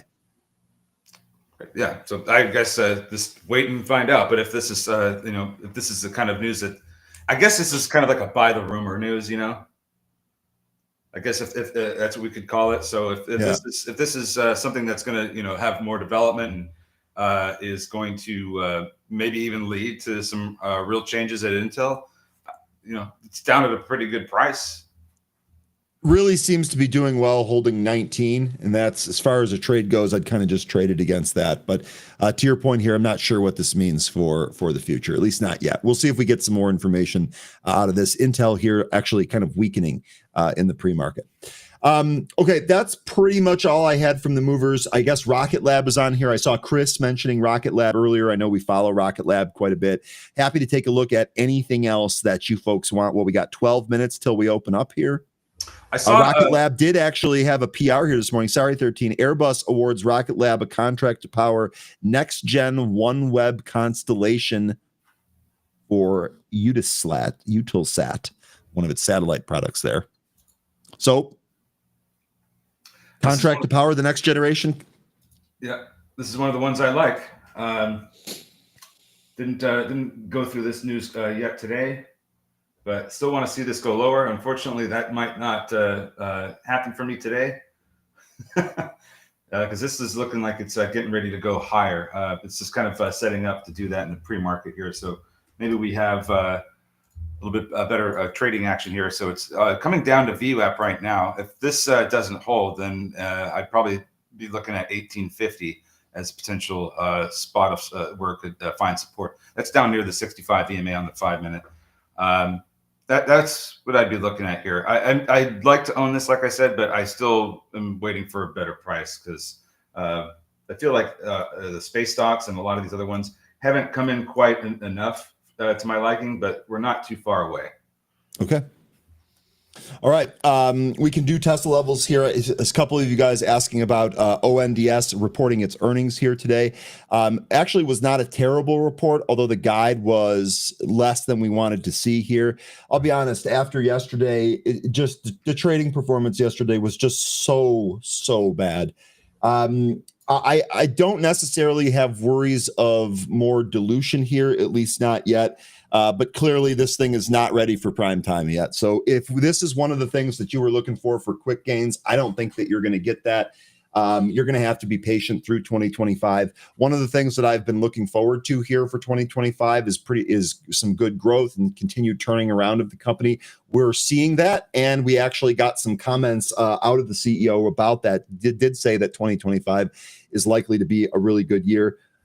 Put up or shut up at this point. That's kind of where I'm at. This has been a long time hold. The stock really trades like absolute garbage. I feel bad talking about this, because I know that a lot of you guys bought it just because we were talking about it here, and the stock has just continued to underperform. Again, watching the action yesterday when it reports positive news, and to actually trade up by 70% and then go red, not great. So if you're unsure about this, if you don't have a long time horizon, if you feel too nervous about this, I don't know what to tell you. I don't know what to tell you. I'm in this for the long term. This isn't my only position by far. So it is what it is. As far as the earnings go here, like I said, a little bit light on the guide. We are still expecting a pretty good 2025, and they did beat on sales, so they're starting to ramp that there. Don't have more of an update for you. Again, if you're expecting quick gains, I don't think you're going to get it with this name. Probably best looking elsewhere. One more stock that I want to mention, because I believe Jonathan Cooper brought this up in the chat, and I took a look at it. TRNR. He was mentioning that we just got a fresh print of the short interest in for the NASDAQ listings, and this has a 75% short interest based on the news, or based on what we got for the short interest for and NASDAQ. Still only 1 day to cover. Right, because the float's is still pretty low. Yeah. 1.5 million shares, but man, that's a high short interest, like crazy high. So we could see some pretty good movement out of this one, but we also are probably going to see a lot of movement out of these rate sensitive names, since the CPI was lower than expected, kind of hitting the note of what I was looking for with that print coming in lower than expected, and having causing them helping the market move higher. Something I've been saying in happy hour the past couple of days. So I think we might get some upside movement here, especially after the selling we've had in the broader market.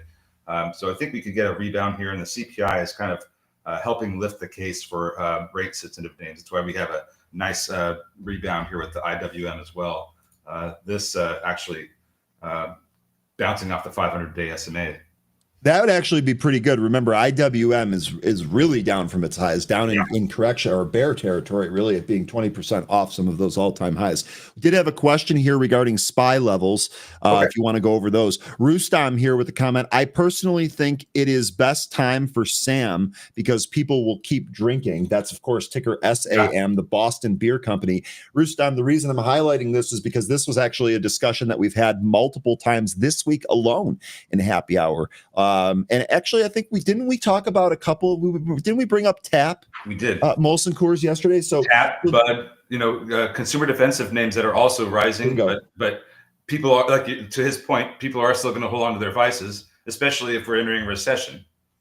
Or supposedly entering a recession. And so Rustam, I think the thought process here is dead on. And again, I know that you had mentioned SAM, some other stocks that we had talked about regarding some of this, like you were just mentioning, Bud, TAP, and then some of the other vice names that might be out there. So we'll see. I think with all of the news going on, I can definitely see people continuing to drink more.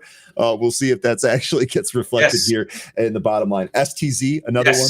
That's a great one. Brands. Look at the inverse head and shoulders that we identified yesterday. This thing looks like it's ready to rip. Yep. So that one looks really good.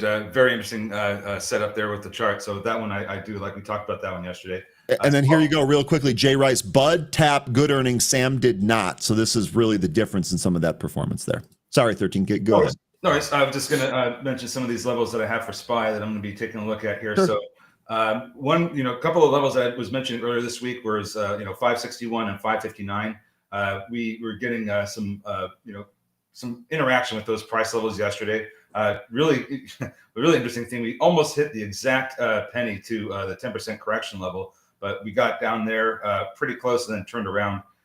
Okay. So really quickly, let me just clear this up here, 13, because this morning when I opened here, I said we did test the 10% pullback level, but to be very technical, you are correct. We were actually off by, we were off by, I believe, 11 cents from the low to the actual 551.91 level that I have drawn here. So in my book, that's a test. Technically, we were 11 cents off.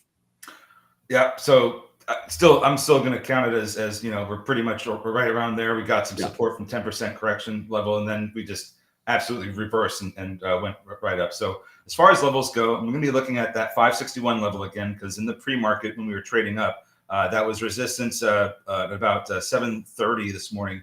Lost it, and then when the CPI print came out, we blew through it, and now we're trading above it. So 561 is going to be a level that I'm going to be watching for. We have some consolidation from the pre-market yesterday. That's going to be at about, let's see here, 562.5. So that you could mark that off as well if you want.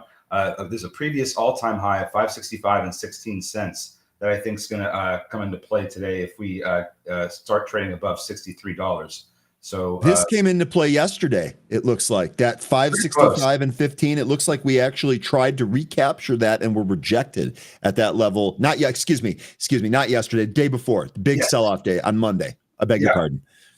Yeah, we had an interaction with that. On Friday. It was between that area and another previous all-time high that we reversed on Monday. That was support, but eventually we lost it. But it's still we had the price kind of hang out in that area briefly and pop back above it before it became resistance. So those areas I'm going to be watching for upside. So 561, 562.50, and 565.16. Okay. Good stuff there on the SPY levels. Let's see. Did I miss anything? Martin, you're asking about Lunar. We can do that real quick. Well, we got 3 minutes here. Here's your Lunar chart. Martin, you were asking for levels, right? I think. $7 looks like a pretty clear level if I'm looking at a smaller time frame and just kind of and looking to the left. $7 yesterday was a pretty big resistance area in the pre-market and in the regular session.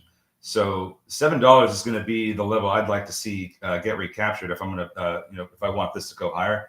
$7 big resistance level. After that, I would say somewhere around 760 Probably a 760 exactly is going to be the next one. That was a resistance and support area last week on the 6th and the 7th. So those would be the next two upside levels that I would be looking at. And this thing's been pretty hammered ever since the mission to the moon resulted in this tipping over again. So those two levels, and then the 500-day SMA is also looking pretty important. That's going to be at 749. Let's just call it 750. So those three levels, low RSI, you probably are going to see some interaction with the 500-day SMA today, I would imagine, especially if in this environment that we find ourselves in, where the CPI print was good enough to help lift this market. So a little bit of a rebound today in a lot of stocks, a little bit of a bounce in the interest rate names because of CPI and potential for rate cuts. So we might see that level in Lunar. Okay. We are 10 seconds till we open here? Yep. 10 seconds till we open.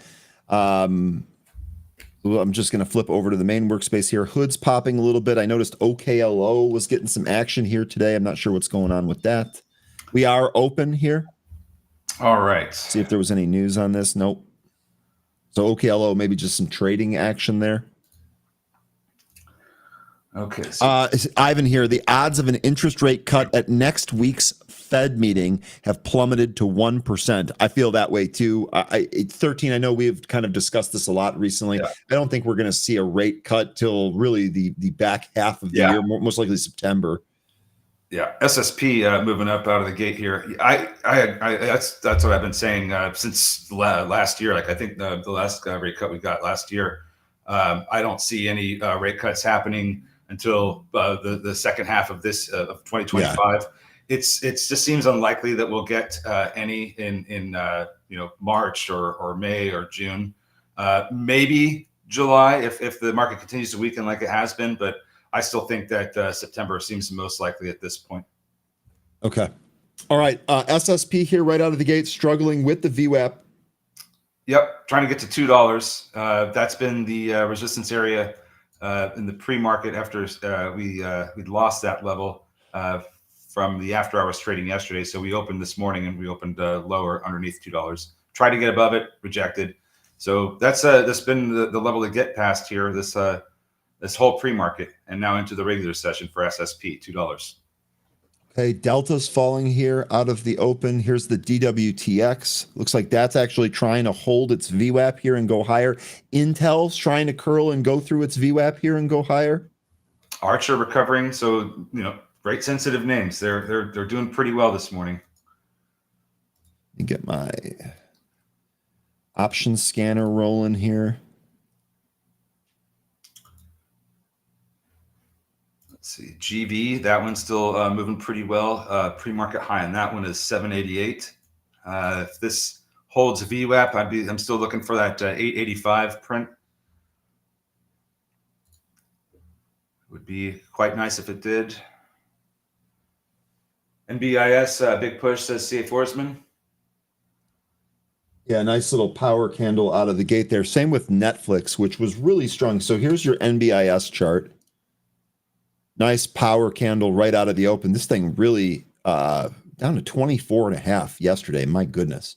And then looks like Netflix here, which actually was really strong yesterday amidst a lot of the turbulence. Netflix here looks like it's some more continuation.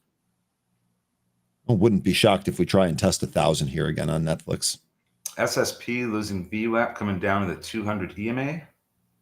Anne-Marie, another morning in the bounce house. All right.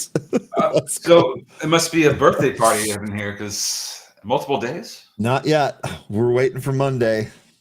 All right. So a lot of these movers now are pulling. Stitch Fix, which reported earnings yesterday and was higher here, looking like it's giving most of that back here. Ticker SFIX. As we're asking about Tesla levels here, Tesla looks like the first move here was higher out of the open. Let me see if I can give you some of those while we're waiting for something to happen here.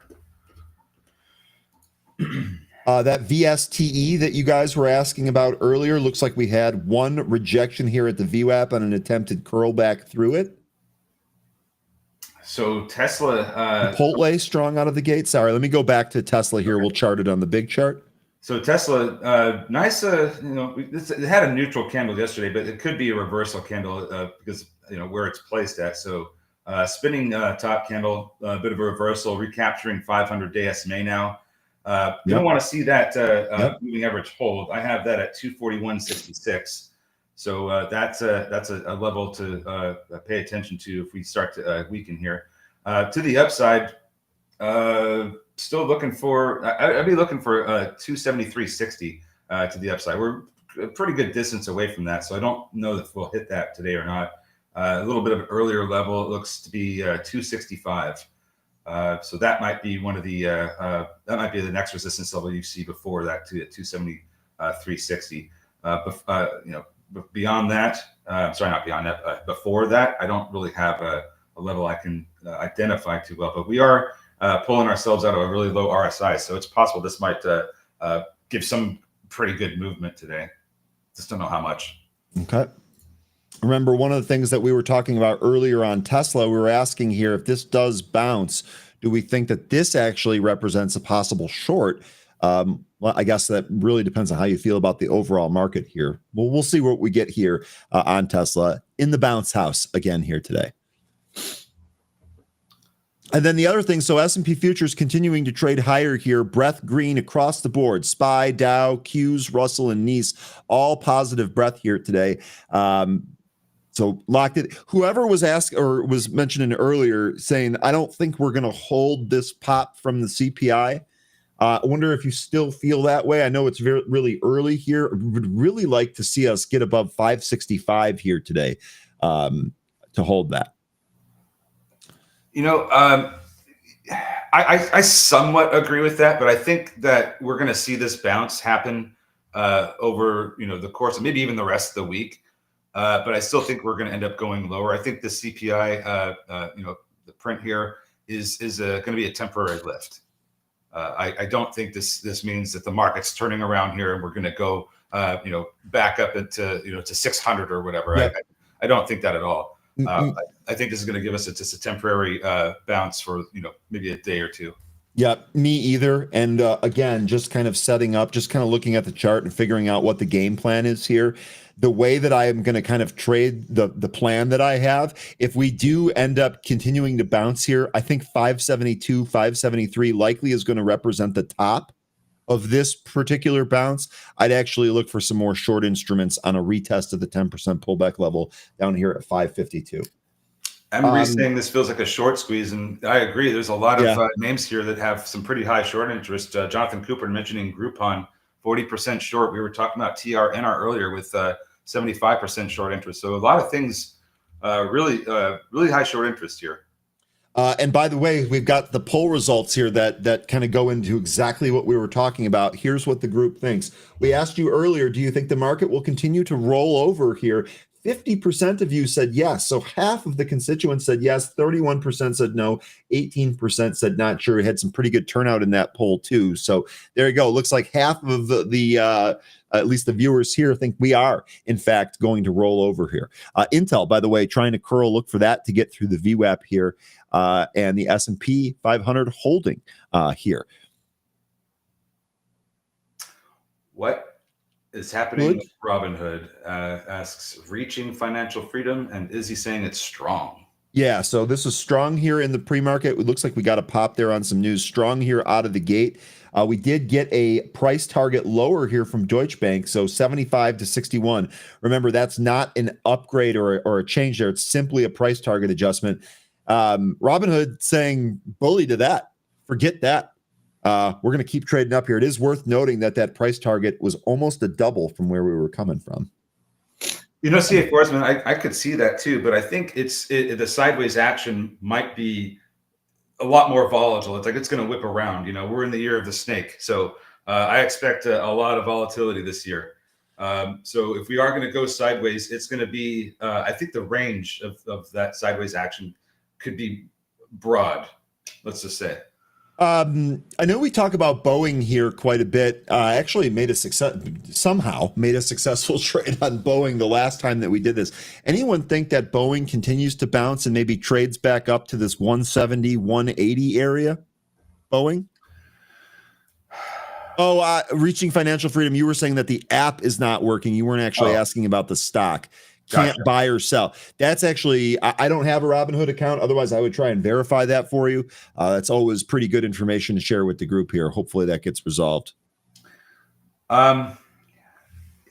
With Boeing, I want to say this is going back to its 200-day SMA, but this sharp recovery kind of looks like it's putting in a bit of a bearish formation here. So I think at the first things first, let's see it get above 165. I think that's the more important level to be watching for here. So 165 would be the next area of concern for me. We get above that, then the 200-day SMA. Okay, good stuff there. Groupon, this reported earnings. Jay, I saw that you were talking about this one earlier. This didn't give any of its earnings gains back. I know we popped initially yesterday, and we went higher in the after hours, higher again here today. Groupon up 33.7% here on the back of that earnings. Looks like the conference call went pretty well too. Beat on the top and the bottom line here. RL asking about Pepsi. Well, had a pretty ugly drop this morning. What's this down on? Lowered price target. Lowered price target by Jefferies, I think, is why it's moved down this morning. Another thing is that it has been trying to get over this one. I have the 155.83 marked off here, and I believe that's the low. It must be 155.85, I think, and that's the low from November 19th, and that has been an area that I've been keeping an eye on because it has provided resistance after losing this level. It has provided resistance for, ever since it lost it on December 18th. So we need to start recapturing some of these moving averages. We're trading beneath the 50-day SMA and the 20-day SMA. Those I would want to see get recaptured first. And then let's just call it 156. The 156 level is going to be a pretty important level to retake for Pepsi. Because I think we continue, it's going to continue to be weak if it doesn't recapture that. And it's going to give the 200-day SMA more time to come down further. Pepsi, pretty good international exposure there too. So if you think that that might actually outperform, Pepsi might be pretty good on that. Also worth noting here, I'm seeing Tesla calls getting bought, repeat call buys here, bunch of different strikes in Tesla. That is continuing to trade up here, up almost 9% here this morning. 13, I need to step away for a sec. I'll be right back. No problem. So you're saying BA may bounce, improved deliveries, 63%. Well, that's great because they really needed to turn their business around. Hopefully they got the quality control tacked down as well. VZ is killing your value account. Verizon and AT&T have been on a really good run. Man, that thing just absolutely dropped over the past couple of days, didn't it? Just, man. Yeah, these things can sometimes be value traps, but VZ getting support from the 200-day SMA right now. We're going to want to see that hold. If we do get that to hold, then we're going to want to see a recapture of 42.50. That looks like a level that has provided resistance recently and in the past. Actually, it was some pretty good support once it overtook that level back in February. T gave bad guidance. Ever since we started having some of these, started getting Starlink and some of these satellite plays, ASTS and whatnot, I've started to get concerned about the more legacy telecoms. So just starting to get a little concerned. I don't own Verizon or AT&T anymore, but they were really good dividend stocks. I just don't want to own them up here at these prices. If they come back in, I'll probably take a look at them again. But for me, they're just a little bit too expensive right now. Which one? I was just going over Verizon and AT&T. Martin asking, when would I add Lunar Long or any space stocks? I still think that a lot of the space stocks have at least one more leg of downside left to go. It's really going to depend upon some of these individual names. The names that I do like are going to be Rocket Lab, Red Wire. I've already started to actually nibble on IRDM, Iridium. I do like that one. This is actually a space stock that is profitable and pays a dividend. So I like that one. I also like Sirius XM radio because they also pay a dividend. So, and that's a Buffett play. So as far as the space stocks go, I've slowly started to add just small amounts of shares of IRDM and SIRI because I think they're stronger, longer term plays and they pay a dividend. So it really helps with that value. Market's starting to roll over here after that print. SPY pulling here. Dow actually went red. S&P futures here still up by over 0.5%, but Dow went red. NASDAQ pulling, SPY pulling. Not out of the woods yet. You know, one thing that we had been talking about in Happy Hour, talked a little bit about it here, but one of the things that I might start doing more and more now are watching some of these ETFs and just simply playing the move away from the VWAP. Every time that these things seem to move too far or too many standard deviations from the VWAP, when I say these things, I'm referring to SQQQ and TQQQ mostly, but really any of these ETFs, as they get further and further from the VWAP, they love to come back to the VWAP. So in the midst of not really knowing what to trade or just kind of looking around here, these might still be the best. Plenty of liquidity on this and plenty of predictable movement.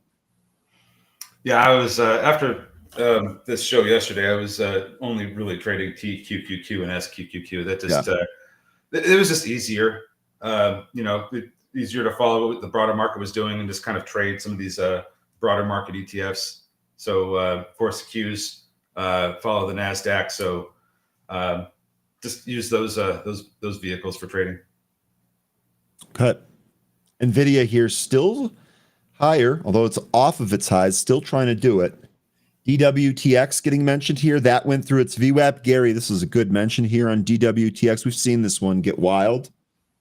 Oh, yeah. Intel did a really good job moving through its VWAP after that initial pull there on Intel INTC. So TRNR, the one with the really high short interest, that one just was getting crushed in the pre-market, taking it all the way back down to where it was going sideways in the after hours yesterday. Might have found a bottom at 150 and it's starting to turn around. At the very least, this could curl back up and move back up to VWAP where it was getting rejected in pre-market. But after that, I don't know what's going to happen. Might break through, might reverse. Don't know. I just think that there could be a return to VWAP trade here if you're looking to capture, 20 cents. It's held 150 here so far. Carvana making its way back up. Maybe that's bottom. Maybe that's just a bounce here. Ray, this was one from yesterday. This actually getting going here on Ray. I didn't trade this one at all yesterday. This to me looks like it could make another run towards 2. Would really have to show some strength to get above that. Market continuing to pull here. At least the SPY is continuing to pull. Tick chart has actually turned negative briefly. DWTX. So we had a 1451 pre-market high. At least that's the print I got. But that was an impulse move, and it came right back down. Hasn't been able to really hold above its VWAP. This current candle, the 5-minute candle that we're in the regular session, though, it's still above VWAP. But I would want to see this close above VWAP, or else I think we're going to see a little bit more downside in DWTX. It's certainly trying here. 1320 maybe. Webcoin saying XP has a short report. What ticker? XP short report. Where's Lion? Do we have Lion Atlas here this morning? He's taking the day off today. It's by Grizzly Research, and they are calling their entire profits are dependent on what insiders call a Madoff-like Ponzi scheme. Okay, here is your report. I'll actually.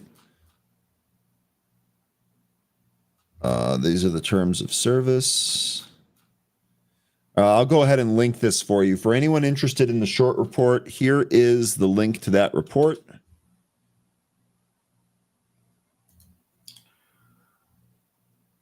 right. XP is a Brazilian NASDAQ listed fintech company. Okay. What's Bitcoin doing right now? Looks like that's selling off, making its way towards, looks like it's going to 83 flat.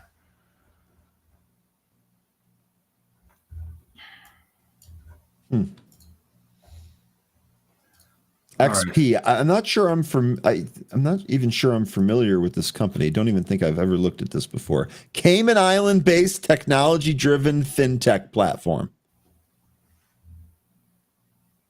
Okay. More fintech, huh? VSTE dip. Yeah, that thing. Market continuing to pull here, by the way. Let's see, where are we at with the market? Shout out, Kevin. This is breaking its 15-minute opening range. It's breaking down from that 15-minute opening range. NASDAQ and the SPY, by the way. Here's your cues. So levels for underneath 561. I have that 559 level I mentioned in the pre-market. Underneath that, I'd be looking at 555. Maybe there's a case for 556, but the 555 I've had here longer. I like that level better. You guys don't seem thrilled by this being located in the Cayman Islands, which I can understand. Oh yeah, that's totally legit. Groupon holding its gains higher here. Looks like a lot of things are really coming in. So DWTX, yeah, it went over 14 slightly. So well above its VWAP, but coming back down to it. Let's see where this finds support. If this continues to hold above VWAP over the next like 10 or 15 minutes, we could get a higher print than 1451. Anne Marie here, love this. Just took the meta short from yesterday's option show. Anne Marie, did we put that in pro? I can't remember clicked the wrong button. Right. Someone help me. There's the chat. Did we put that in chat, Anne Marie? I can actually bring that up here for anyone that might be interested in that. Here it is. Here is the meta trade. This was 570, 550, 530. Those were the puts. So you put butterfly here on meta, 65-cent debit. TRNR starting to move toward its VWAP a little bit more. We'll see how much we get out of that one. Some of these, EHang, that's just really, really ugly. It's now down to its lows from yesterday's regular session. So maybe there's a rebound coming in EH. Don't know for sure if that's going to be the case, but it went right down to the lows from yesterday's regular session.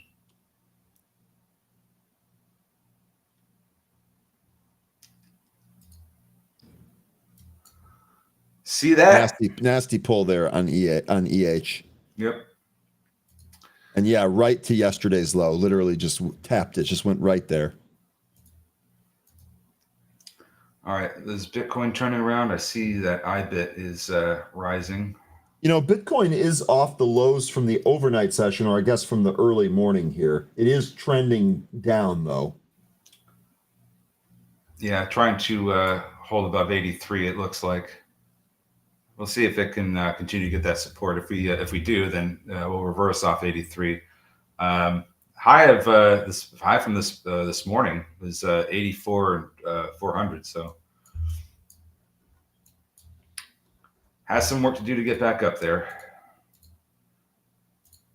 All right, so yeah, Rocket Lab lower. Some of these movers really not doing a whole lot except go down. Dell higher here by about 4%. We did have a story here. Let me go ahead and throw this in the chat as well for anyone that's interested in Dell.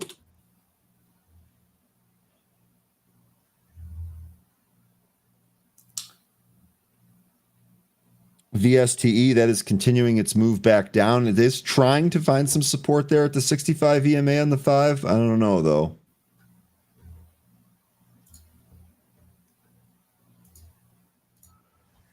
SPY continuing to come in. Yep. 559 next support area.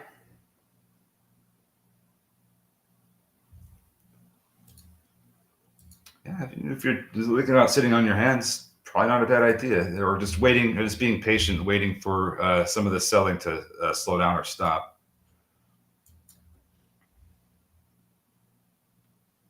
Reddit here in off of its highs a little bit. Looks like DWTX trying to push up some more.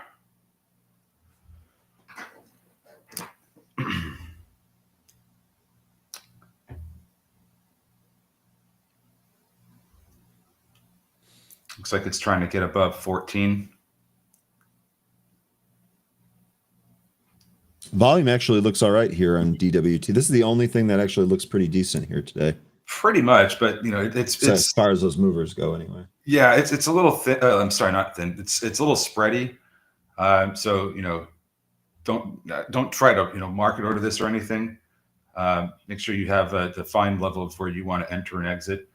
We do have that 1451 pre-market high, so it looks like it's trying to at least get there, if not go higher than that. But volume needs to be better, I would say, if we're going to push higher into that handle.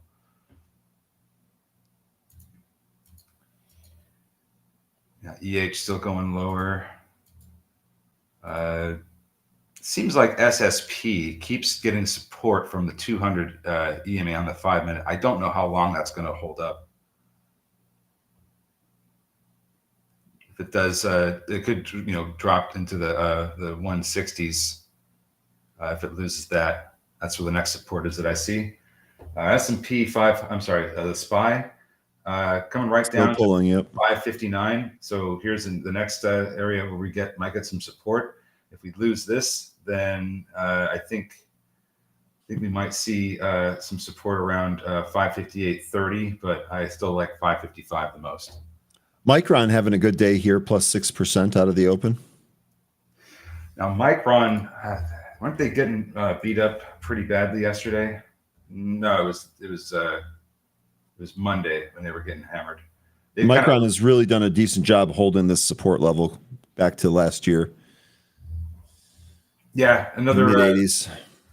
So it's still kind of trading in this range that it has been, since the middle of since August of last year. Probably not going to see lower than 84. That seems to be about where it starts to bounce. Right now, today it's recaptured its 500-day SMA, but it's getting resistance from the 20 and 50-day SMAs. So whichever way we break out of that range, likely to determine where we go. If we do get above the 20 and 50-day SMAs, I think that the 200-day SMA is going to provide resistance, as it has been for some time now. It's just constantly suppressing the price, not allowing it to go much further. Let's take a quick look at the market, see how things have kind of changed here. Interesting. Consumer staples, healthcare, and industrials seem to be the weakest sectors here today. See if that changes. Market continuing to pull here. DWTX new high 1469. So that was a nice move through the pre-market high. Might pull here and either test VWAP or fall through it if it's that weak. I don't know that it is, but if we do come off this high print that we just put in, VWAP's where I'm looking next. Tell you what, that move through the VWAP on volume pretty good here, DWTX. Chris mentioning NBIS giving back its entire move out of the gate. Yeah, that seems to be the case. Netflix doing something very similar. Costco doing similar. Amazon did the same thing, by the way. Amazon popped. Oh, excuse me. I'm sorry. Amazon popped here after the CPI print, pretty much gave everything back. Prudentia, you're asking for Tesla levels. 500-day SMA, which I have at 241.66. That's an interesting support level. We just recaptured that. Should we continue to move up? Looking at 265 as a potential resistance area. More important resistance area that I also have is 273.60. Don't know that we'll necessarily hit those. They're a little bit of a ways away, but 265 seems more, seems more possible at this stage. I just don't know that we'll get there. We could end up just kind of, hanging out around where the price action is right now. Maybe there's, maybe 250, 255 could be another area to watch for. But the most important level that you want to keep an eye on is going to be that 500-day SMA. We want to hold above that for more upside. GV here, pretty much giving everything back. Oh, yeah. Almost a round trip there on GV. God, that's what we saw in ONDS yesterday, trading like a China stock. I mean, oh, God. Way too early on that. I'm sorry about that. So now with Groupon still holding its highs. Sorry, 13. Okay. No, go ahead. No, that was it. I was just saying Groupon is holding it here. Okay, so levels for CRVO, Ask Market Sniper. Let's take a look here. Oops, that's not a C. Ooh. Well, you have a gap fill happening. That gap fills all the way up to looks like 10.18. Don't know what I'd have to look into why this is. It had a huge drop at the end of the year in December last year.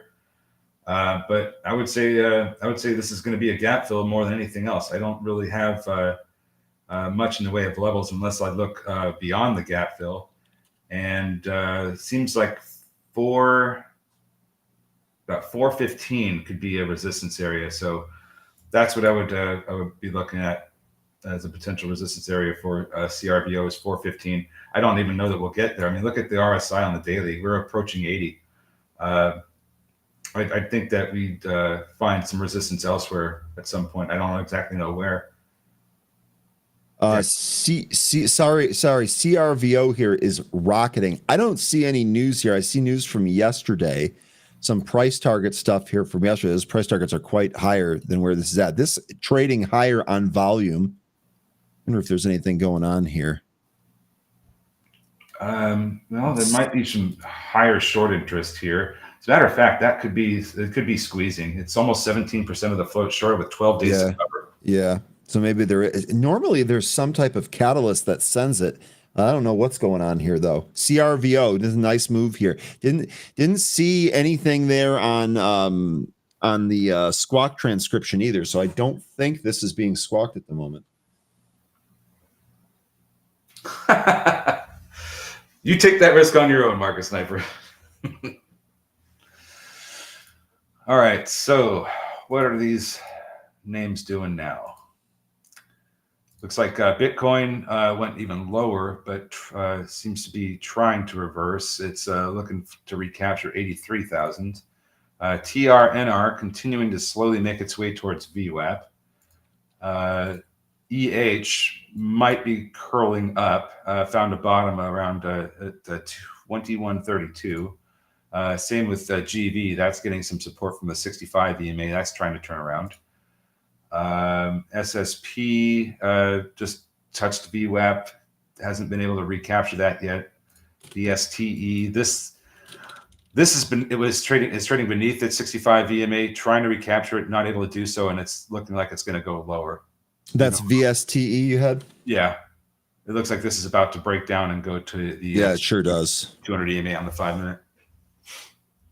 Market here now at the lows. So we've almost given back the entire pot. Actually, we were kind of grinding higher prior to that CPI reading. We've given back the entire thing now.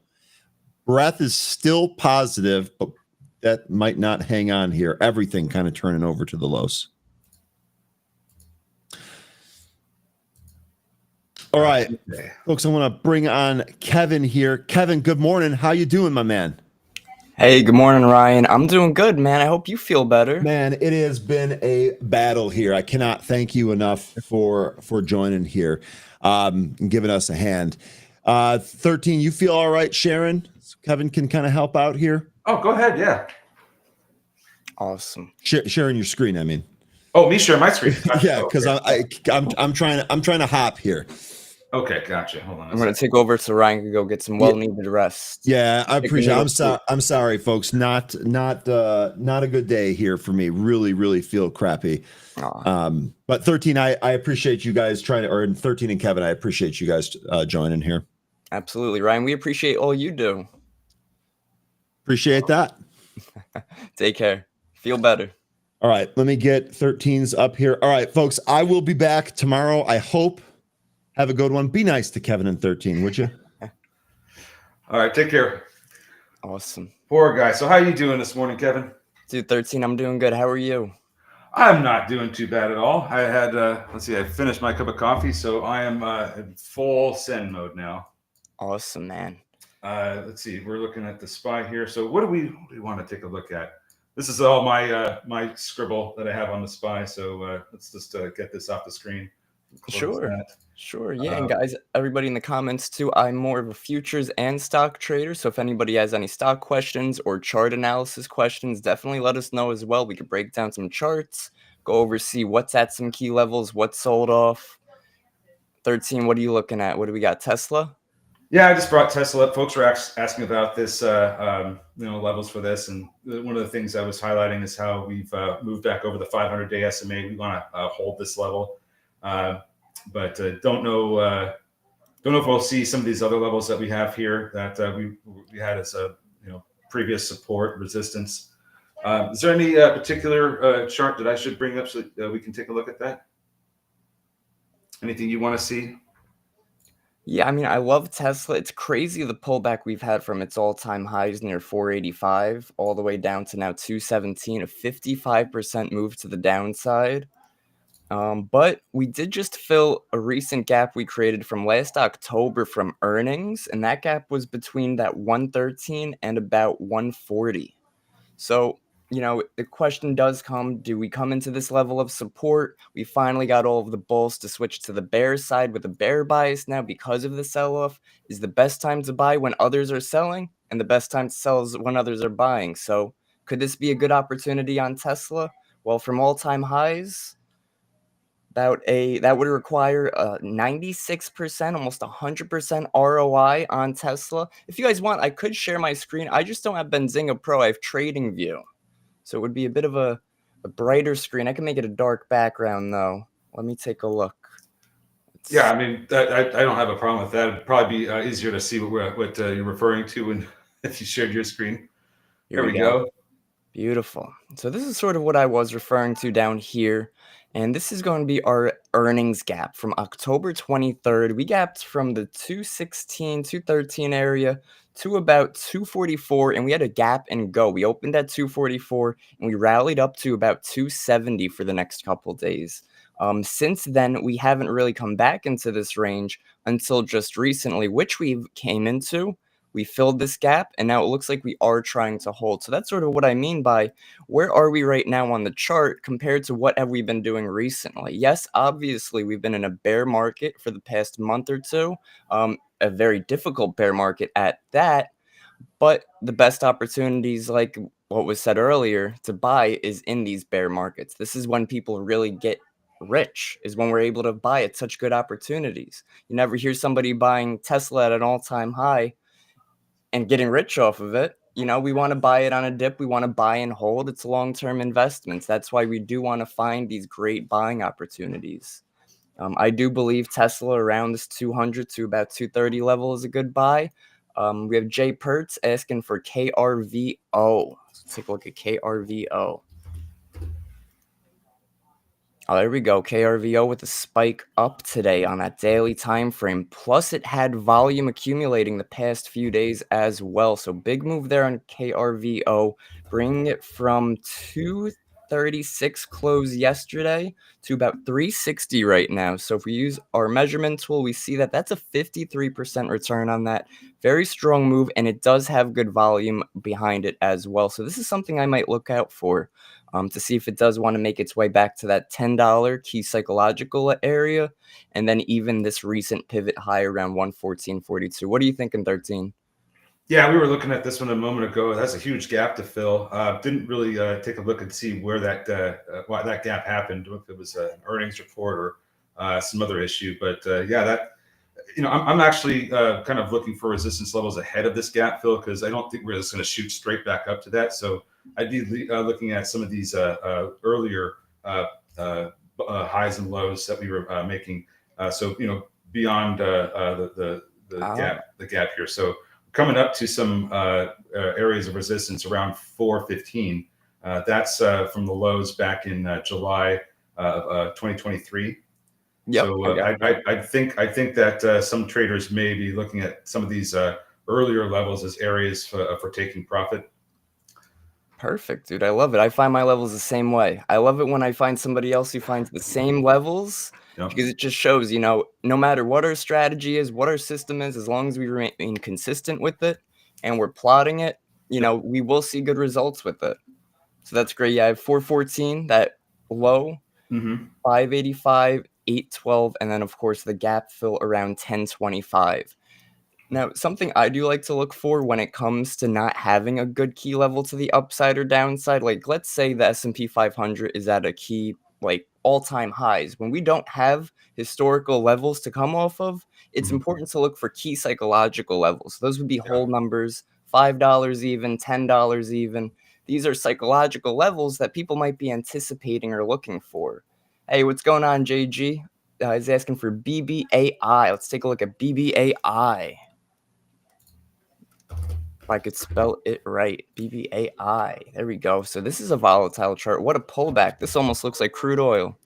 I had a nice rally and it pulled all the way back, no problem. So let's do what we did before with our recent lows. We're going to mark those out, find our key levels. And what's great with marking out lows and highs too is it does give us an idea of the range we're in, right? When we break lows, if we delete them, it shows us that our range is starting to broaden. And if we're able to tighten up when we're creating more levels, getting closer, then we see that price is getting tighter, which could anticipate some sort of squeeze. Let's see. On that note, let me double check and see what kind of short interest we have with this one. Yeah. Looks like we have a 36.2% of the float shorted, but only 1 day to cover due to its small share structure. Okay. Even though I have it should be a small share structure, even though I have a much higher reading in my broker. I don't think that's correct. Let me double check here. And I'm seeing RGTI. Gary, we're going to get to that in just one moment. We're going to have our homie 13 here wrap up on the short interest on BBAI, and we'll cover, what was it? CELH, was it? I thought this had a smaller. I thought this had a smaller float, but apparently it's 223 million shares. But with BBAI, this is something we've been trading a lot of in this morning show here. Been in a little bit of a range as of late. Looking at some of our levels that we've used before, we've marked off 355 as one potential level that has been both support and resistance, especially going back to the earlier this year in January and late in December. That was a lot of interaction there. If we do get above 355, we have a gap fill that can take place that takes us up to 410. So if we do get that squeeze, or continue to get that squeeze, look for a break over 355. That might help take us up to the 415, the 410 area. Awesome. Good stuff, guys. Good stuff. And now I think it was Gary. Just want to make sure we don't miss anybody. I see a lot of requests coming in, guys. We'll make sure we cover everything for you guys this morning. RGTI. So let's cover RGTI and take a look and see. What are you in, Gary? Are you long or short RGTI right now? I like this chart. Really giving us a squeeze here. We see price is getting very range bound and tighter with price action. We're creating lower lows, which usually shows us a bear trend, but we're also getting higher lows, which will tell us a bull trend. So at this moment on RGTI, I would really be patient and be watching that key $10 level, which again is a key psychological level. And if we do look back with our horizontal ray tool, it'll show us all the times price reacted to it. So let's do $10 even. And then I would also keep an eye on this low over here around $7 even. I was going to say 7 even, and look at this pivot right here, 703. So lines up very close with that. And I would sort of wait to see a strong breakout with good volume, encouraging that we're going to move higher. If we do get a breakdown with weak volume, we might see that as a possible imbalance or some type of fake out that we see in the market very frequently. Yeah, if we do get a breakdown, $6 looks like an interesting area of support. And if we lose that, then I'd be looking at the 200-day SMA. To the upside, should we break this trend that you also have there? Looks like we have the 20-day SMA at about 952. So that would be one of the earliest areas that I'd like to see recaptured. And then if that happens, we can, look at the 50-day SMA. I tend to look at those lagging averages on a daily chart for areas of support and resistance. You know what? As lagging as they are, even the big firms are using them. So they definitely do show some type of area of support, resistance, and trend. Yep. All right, we're looking at CRVO in a 3/15 $4 range. Let's take a look. CRVO. And that is asked by the Crow. Oh, we went through CRVO, didn't we? Yes, we did. I think you were calling it KRVO, but yeah, this is the one. Well, then that's why. All right. Hey, what's going on, TrueMed? We are looking for Array, ARAY. Let's take a look, guys. Again, another stock that looks like it is in a pullback phase. Now, the question is, where's our bottoms? Now, in my opinion, guys, when we're pulling back or we're looking for something to trade and we're selling off, we never want to try to be the first buyer. Because when you try to be the first buyer, you're going to anticipate a pullback. It's going to pull back on you, and we're going to move lower.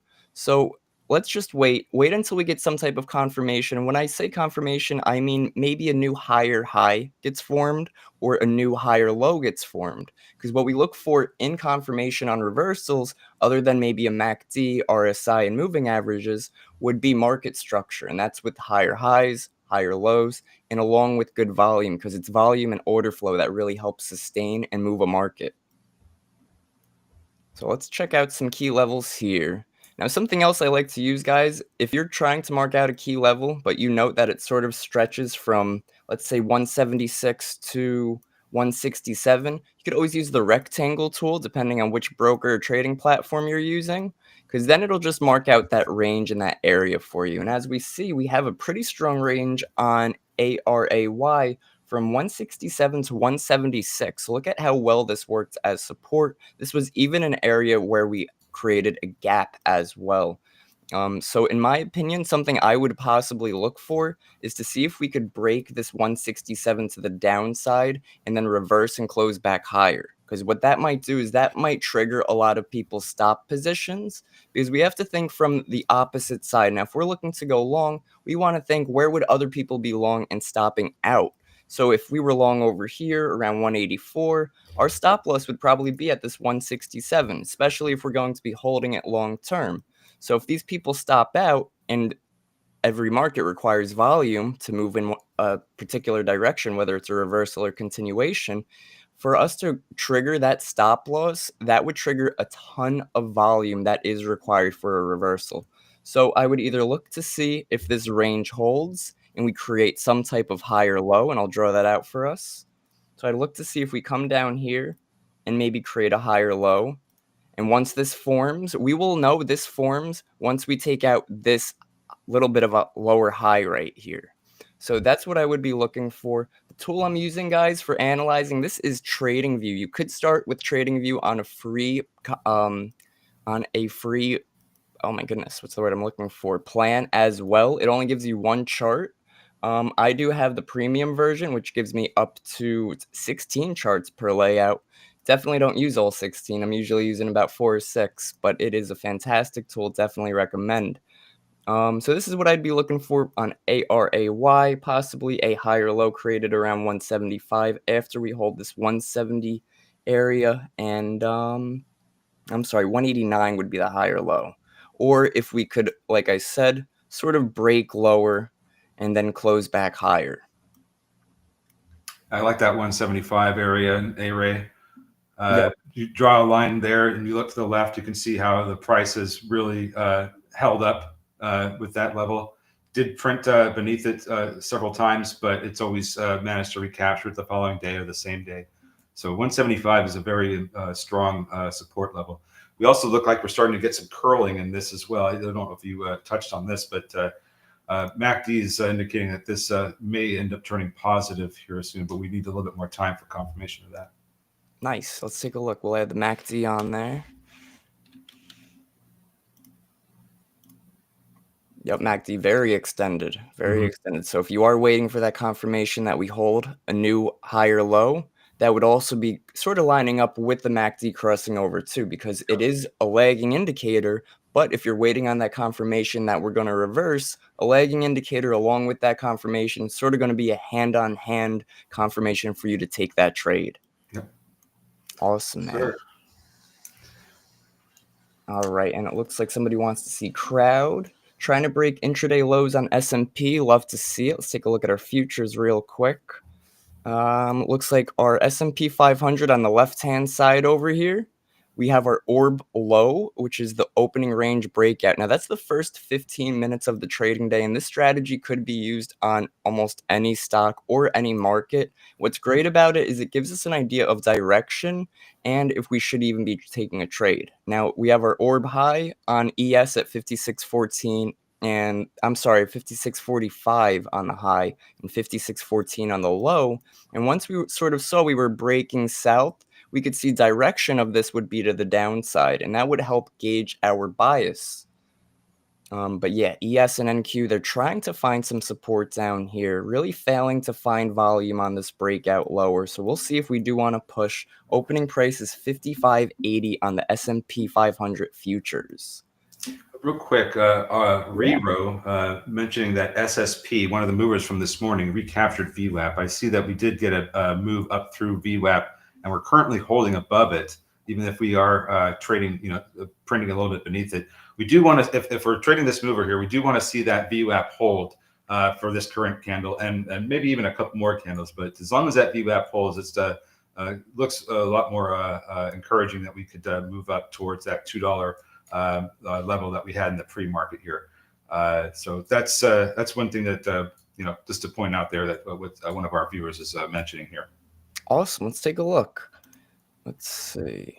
Just has to hold VWAP or else. And this is the volume is really starting to leave a lot of these movers, and we're approaching the 10:30 times where we start to see a lot of volume really leave the market. So if you are trading this one, just understand that we're approaching the time where the volume really dries up, and some of these moves that we're anticipating don't have to follow through they normally do. Yep, absolutely. Definitely important to see how the VWAP holds up. We see we are creating lower highs here, but it did have good volume in the morning. Now, something I did note with this one is volume is decreasing while price was trying to move higher, which ended up resulting in a pullback. Now, the question is, do we get a breakout here with a breakout in volume too? Because we almost see the volume is also creating a descending triangle, which is almost a squeeze in a sense. Yeah, we are getting a lot of squeezing too. This morning in particular with that new release of the NASDAQ short interest. You could even make a case that this is trying to break out, because you outlined that high in the I'm sorry, this is after hours. The high from the after hours in this SSP was you have 232, because that's what I've got. You could start drawing your trend line from there through the highs at about 8:40 this morning, and see that the price just a moment ago tried to break that trend line. Yep, look at that. Look at that. We that's I think even more important now to watch what if this holds up VWAP, because as long as it does hold VWAP, there's a good chance of this moving up and closing over that trend line. But you have to also watch the volume, because the volume is going to tell you whether or not that's going to actually happen. Gotcha. Yep, absolutely. Volume and price analysis hand in hand, guys. We cannot have good breakouts without volume and vice versa. You know, we're not going to have no move and a lot of volume. We're usually going to have some type of follow through with the volume. Let me see if I could turn on the watermark. When you do that, I'll just take a look at SoundHound because we're getting asked about that one as well. When I look at when I do day trading, I look at the 5-minute charts. And when I look at the 5-minute chart for SoundHound, I can see that the initial move here out of the gate was a break over VWAP and up to 944. And we've since come back underneath VWAP. But we are trying to make multiple attempts at recapturing it. Now, the fact that we aren't getting back above VWAP after, let's see, 2 attempts now is not encouraging. We need to see VWAP get recaptured probably with this next candle here, or we may end up losing some of the support we were getting in the pre-market, this consolidation in the pre-market between $9 and $9.10. Yeah, no, I like this. This is a good one. SoundHound AI. Yeah, I like it. I like it. If we could close above this recent day's high, this is 948 from Monday's high, that would be looking pretty good for some continuation on this. We even have a bit of a gap fill up here that we could fill. Now, guys, remember, when we're marking out our gap fill price, because this closed on this day, this is where we would mark out the gap. We wouldn't mark it from down here. We would mark it from where we closed. So where we closed to that next day's high, because that's when we already started to try to fill the gap, and that's what creates our gap. And that starts around that key psych level, $12 even. It does start exactly at $11.90. I have found that still using the wicks, the highs and the lows, Yeah. does still help quite a bit. There have been a lot of times where the price action doesn't necessarily get to the closes of those candles. It just gets to where the last known print of price action is during that day, and that tends to be like the highs and the lows. So still agree that the close is important for gap fills, but I still take into account the highs and lows as well.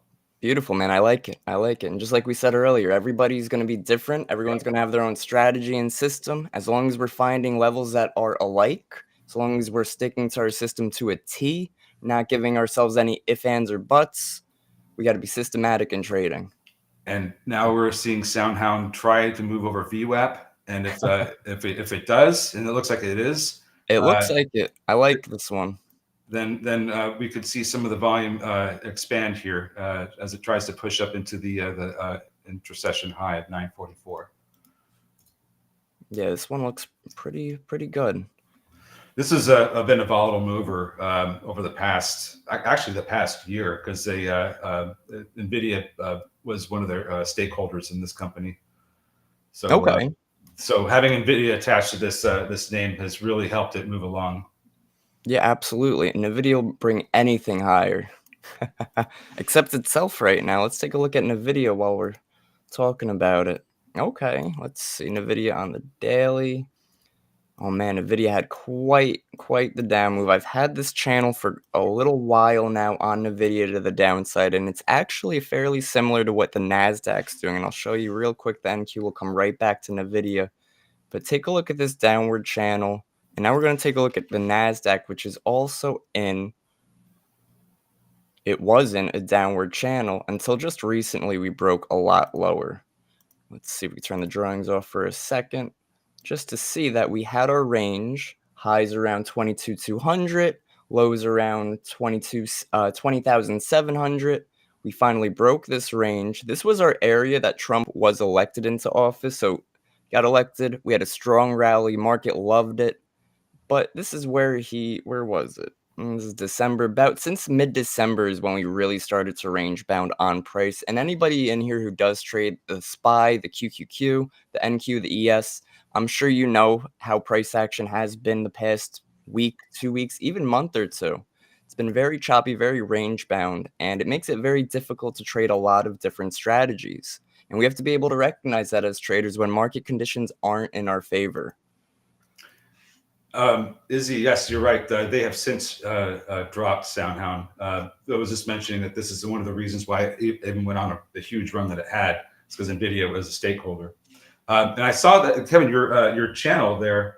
I have that drawn, that exact same channel drawn on my NVIDIA chart, but I have a parallel channel because they're so symmetrical that I just was able to use a parallel channel. You might even be able to do the same. And you can get a good idea of the mid-range, the midline of that channel. And you can see that we've also received some interesting price action from that mid-channel as well. Yep. I don't know. About from 100 to 140? No, I'm talking about the parallel channel that you drew with the trend lines. Oh, yeah. Yeah, so that was... If you because I know TradingView has a tool where you can actually draw a parallel channel. It's using their line tools. It's in their list of because they have like regression trends, disjointed channels. So if you use a parallel channel, you can. I think that's so symmetrical that it's pretty much going to line up with using the yeah. There you go. Yeah, look at that. And then when you actually draw it, it's going to provide you with a mid channel range, and you can also use that for other types of trading. Like we are actually moving back up to the middle of the channel right now, and it was previously providing support on this way down. So there you go. Yeah, that's pretty close to what I got. So that's I was just kind of throw that out there because you've got the exact same parallel channel drawn on that I have on my chart. Awesome, man. So that mid channel really has been putting in the support and resistance over time.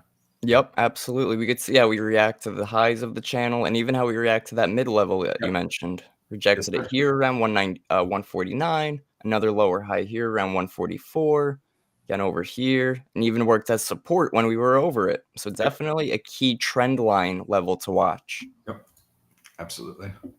Soundhound looking a lot better now since it's recaptured VWAP.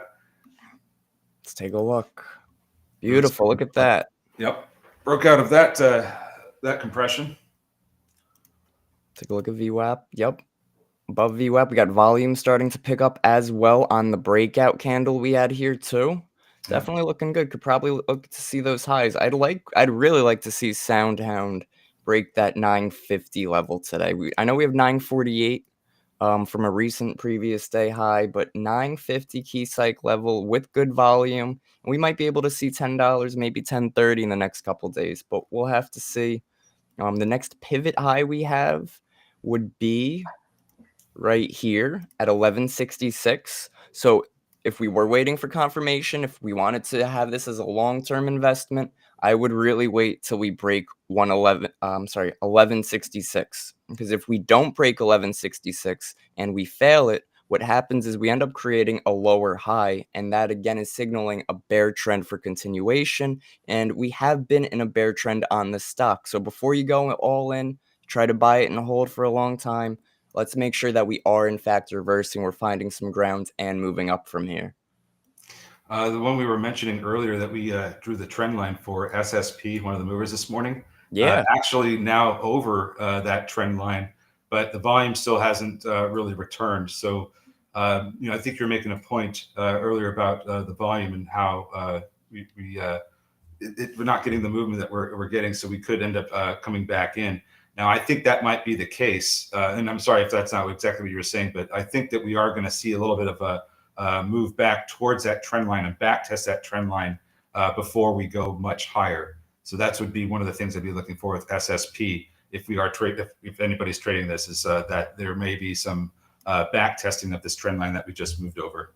Yep, I agree. Because it did have a pretty solid, it didn't have the best of breaks, right? Obviously, we look for a breakout. We look for something strong, maybe hit 195, 198. Yeah. It barely broke over, barely closed over. The volume did start to pick up a little bit on that candle. We see that the volume prior on the 5-minute was at 25K. That breakout volume was brought to 45K. But again, like you mentioned, the breakout wasn't prominent, it wasn't obvious, and could very well end up getting chopped up. So I would look to see how we hold this VWAP area around this is about 186 to 189, and see if we do want to then see volume increase on this candle too, because that could also be the breakout and continuation. Yeah, it looks pretty solid. What else are we looking at, ladies and gents? Amazon, I love it. There we go. Now we're talking some large caps. Let's see. So Amazon on the daily, just like our other large cap siblings, is having a very difficult time with all the tariff news, with everything going on in the market and the economy. Now, we don't have any say in what's going on in the economy. All we can do as traders is prepare and react. So where's Amazon right now and how can we trade it? Well, I see Amazon took out this higher low right here. Now, at some point, this was a higher low because we were moving higher, creating a higher high, higher high, higher high. Then we were creating a higher low, higher low, higher low. Now that we're back to a bear trend, we broke this pivot lower. We created lower highs on our way on this downtrend. Microsoft will cover as well in just a moment. But what I would like to see, the only way I would possibly see a reversal on something like Amazon and the rest of the large tech stocks would be if we could start breaking any recent pivots on the daily time frame. Now, the reason I always mention the daily time frame is because this will give us a bigger picture than something like the hourly or 4 hour, where those could look like they're starting to reverse, while the daily is giving us some obvious clues that we're not. CRVI. Let's see, sold too early, the crow, CRVI. Let's take a quick look. Was it CRVI? Let's see. CRVO, I think. Or was it that one we were talking about earlier? Yep, look at that. Boom, nice break on that one. Hit that 414 level, beautiful. Great. Good volume, consistent volume. Look at the volume bars down here, guys. Now, personally, I like to use a tool called Bookmap for my order flow, and that gives me where the volume is per chart, per price, versus using some type of volume on the bottom on the subgraph down here. Now, this is consistent volume along with consistent higher highs on intraday, so that would sort of give us an idea on that we're going to continue. I do like it, and let's also look at the daily time frame too and see the volume on the daily time frame. Wow. No kidding. No kidding. That's a nice break right there. We're at 458, 460, 465. Guys, what do you think? Let me know in the comments. Is CRVO going to break that 480 level? Well, if it does, then I think it could go on a run up into the fives, but there's a lot of consolidation from early 2023 and going into most of that year, April to October, really, where there's a lot of consolidation that might provide some resistance to the upside of this movement. Now, we are really extended here on the daily in terms of RSI, 87 right now. So whoa, I would think that maybe there's going to be some resistance coming here pretty soon. Maybe probably after we get into the 5 handle, we could see some this price action maybe go sideways, bounce around a bit, or find resistance. Awesome. Big break right here on CRVO. We have France. What's going on, France? I am covering. I'm helping out. Ryan today has been sick, so everybody send some well wishes over to Ryan. Send him some chicken noodle soup, and hopefully he'll be back on tomorrow. But for now, we're going to do some TA, looking at some breakouts. SSP breakout. Let's take a look, see if SSP is also breaking out. Look at that. There we go. Still going. Volume is getting lower since that break of the trend line. Yeah. So, this is just one of those like, hey, I think a lot of that move has happened that we were looking for. So this is, the kind of price action that we're seeing where we might want to raise our stops or put a trailing stop on just so we don't lose on this trade if you were taking this prior to the break. So trade how you will. Everybody has their own way of doing it. But, the volume doesn't look great. So this would be an indication for me to raise stops. Yep. Alex is saying it will be rug pulled at the end of the day, but I think it sees 5 first. I don't think you're talking about SSP. You might be talking about Yeah, we're almost at 5. Actually, we may have hit 5 already. Wow, look at that. We just hit 5. That's crazy, guys. Key psych level right there, 5. We're over at 507. That's amazing. Next key level I have marked out is 585. How about you, 13? You got any levels coming up here? I think we have the same ones on this one. Yeah, the low from December 29th of 2023. I think that's what you're referring to because that's what I'm looking at. That's the low is 585. Yep, exactly. Perfect. Beautiful. And now with SSP, we were talking about back testing that trend line. That's happening now. Let's take a look. Yeah, there we go.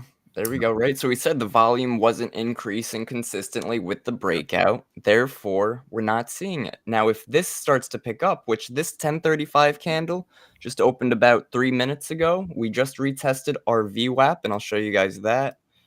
And our range, I put this blue rectangle area here to see our zone instead of looking at an exact level. Now, that's a psychological thing, guys. Some people, when they plot a key level, they might wait for an exact test of that level or an exact hold of that level, and that might force some type of wrong bias. If you give yourself more of a range and idea, that will help you gauge, are we really continuing? Are we really holding? And so forth.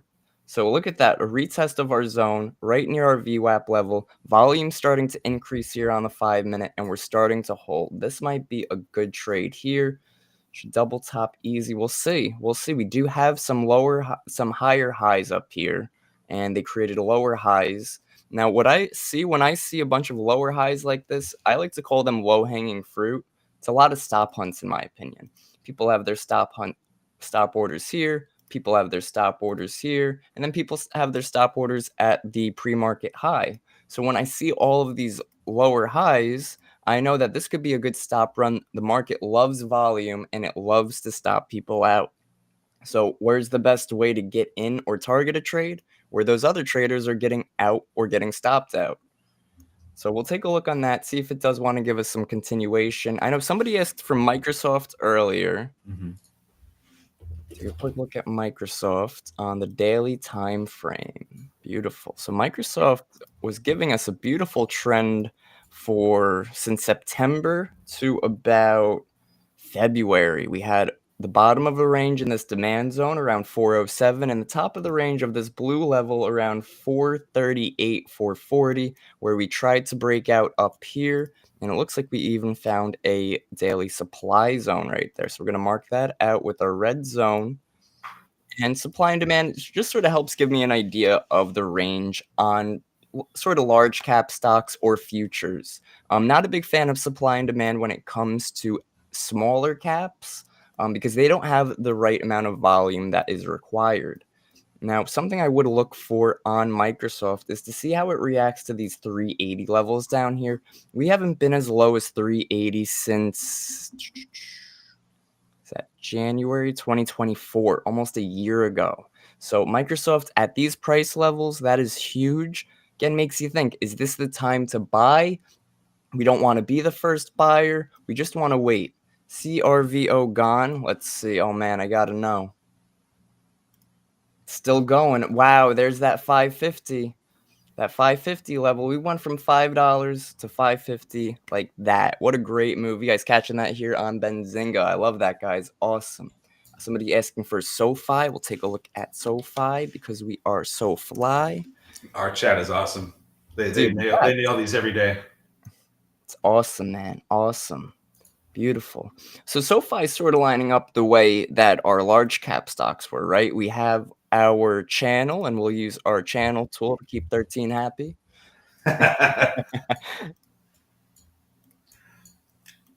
And we could extend that to our left. And we were range bound since about November. And we broke that range to the downside just recently, like a lot of our equities and our even our futures. So let's see. We have our breakdown. We retested this range. We're trying to continue. I would be patient on something like SoFi. I would maybe look for this area right here, would consider this a demand zone. And the reason for that is because it had a lot of strong volume on this day. And from this point, this pivot low right here, this is sort of where we ended up reversing back higher. Now, this is our major lows, but this is another pivot low. So I would look for maybe the $10. This is $9.77 to about $10.75. See if SoFi wants to come into this range and look to hold. I've got a couple of patterns that I see here with this one. And I'll start with the one that you kind of illustrate a little bit more more easily here. So the lines that you have there, that looks like necklines and shoulder lines to the head and shoulders pattern that you have here. I see it. And we're almost fully resolved with that, or we may have resolved. And the reason I say that is because if you have a 200-day SMA on, and we draw some trend lines on the bottom and the top of this price action since November of 2024, you can see that we actually have reversed off the 200-day SMA and we're in a broadening wedge. That might mean that we are about to trade back up to try to get to the top of that broadening wedge. Now, I can kind of tell you how I've drawn these trend lines. So if I'm starting with the low from November 26th of 2024 and drawing it through all the lows up until yesterday, that's the bottom of the broadening wedge. There you go. And then where you drawing it from? From the low of November 26th, 2024. Oh, nice. Yeah, look at that. I did the same one before you even said so. Yeah, and so that's the bottom of the broadening wedge, and then the top you can draw from the 29th of November 2024 up through the highs. So there's our broadening wedge there. Yep. There we go. And beautiful. What can happen a lot of times with these is that we continue to broaden and bounce around between the top and bottom of these trend lines. So this may be reversing, is what I'm getting at. And we have low RSI on the daily chart to help give an indication that this is pretty oversold. But also that 200-day SMA, we really did bounce right off of that. So number of different technical indicators telling me that this is trying to turn around. And I think we'll get confirmation of that once we start getting above, I think, higher into the 12s, I would say. Maybe after we get above 12 and maybe 12, 15, we would get a better idea of the direction this is headed. Because I want to see a better move away from the 200-day SMA than this. Yeah, no, I agree. We want to see a strong move and got to see that volume. Yeah, so lots of different drawings there in a short period of time, but that's what I see out of SoFi here. Yeah, no, the head and shoulders showing us the bear trend. We got that bearish move. We have our neckline drawn out. We're starting to hold that as support. If we can start to reverse here with volume, would love to see it, but we would probably need to see an overall market reversal as well. Switching back to CRVO, that going right up to the resistance we were looking at, the 585. There it is, folks. 585 to a T. Beautiful. Yeah, I think we came within 3 cents of that. If I'm looking at this closely enough. 582. No, I have 585. I have 586 of a high. We hit it. We hit it. No worries. Then yeah, we got it. We got it. So now we might end up coming back in off that level now. And at this stage, I'd be, let me just go to a smaller time frame so I can. At this stage, I'd be waiting for this to set up again because we hit that level. I don't know if it's going to break through that 585 that we marked off yet. But so far, we haven't closed above it or at it. So if we start to come back in, I'd want to see at least support kick in at about 450 if we get down that low. Yep, huge, guys, huge. Izzy sold on Nice. CRVO. Great, good job. Guys, something too, look at the strong volume on this bull trend. And then when we were pulling back for these two red candles, look how weak the volume got. So sellers were not present at all at this point, right? These were maybe people taking profit because it wasn't strong enough to bring us lower. It wasn't strong enough to reverse the whole trend. It was people taking profit. And as soon as we went back to a green candle, the volume shot right back up. And that's exactly what we want to look for some type of scalp to trade the momentum to look to target that next key level. So really great stuff there on CRVO. So very good stuff. Let's see. ORPX. Take a look at ORPX real quick. And then I think we're going to be bringing on Dan for a all access. Love it. ORPX. I'm not seeing ORPX. It's OPRX. I think he just. I would do the same thing. It's sometimes figuring out tickers is an anagrams game.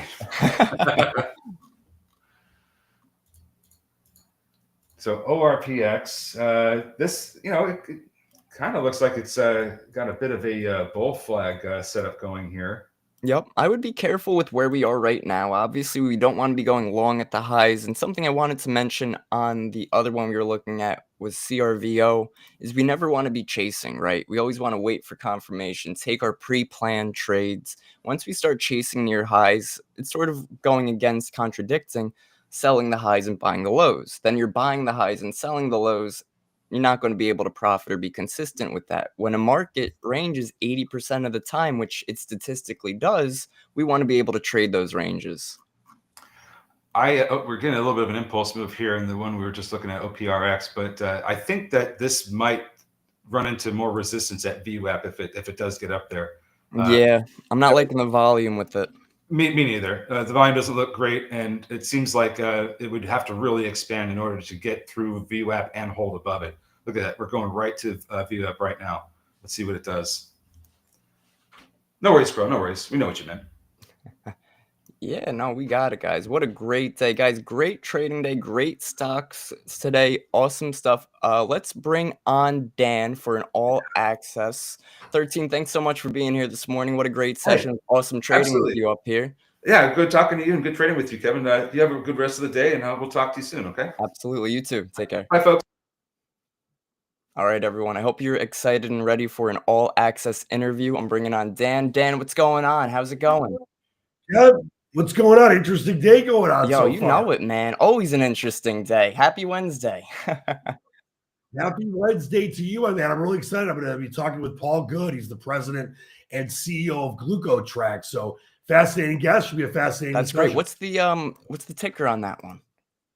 Ticker is GCTK. That's Golf Charlie Tango Kilo. I'm learning my alphabet these days, so I want to show off. Very impressive, Dan. All right, Dan, I'll let you take it away. All right. Thanks so much, Kevin. Hey, Zingers, and welcome into All Access. I've got a fantastic guest for you today. It's Paul Good, the president and CEO of GlucoTrack. That NASDAQ ticker is GCTK. He's joining us for an exclusive talk today. All Access starts right now.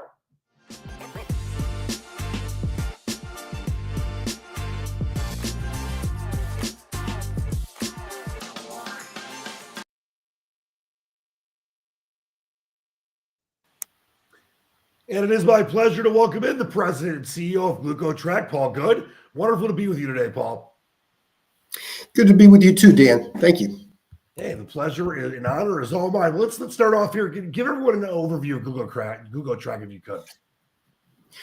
Yeah, so we at GlucoTrack, we tend to think of ourselves as medical technology innovators. We're trying to increase or improve the lives of patients with diabetes by developing really people-centric solutions to make their management of their disease less burdensome. So our flagship product is what we call the CBGM, or the Continuous Blood Glucose Monitoring System.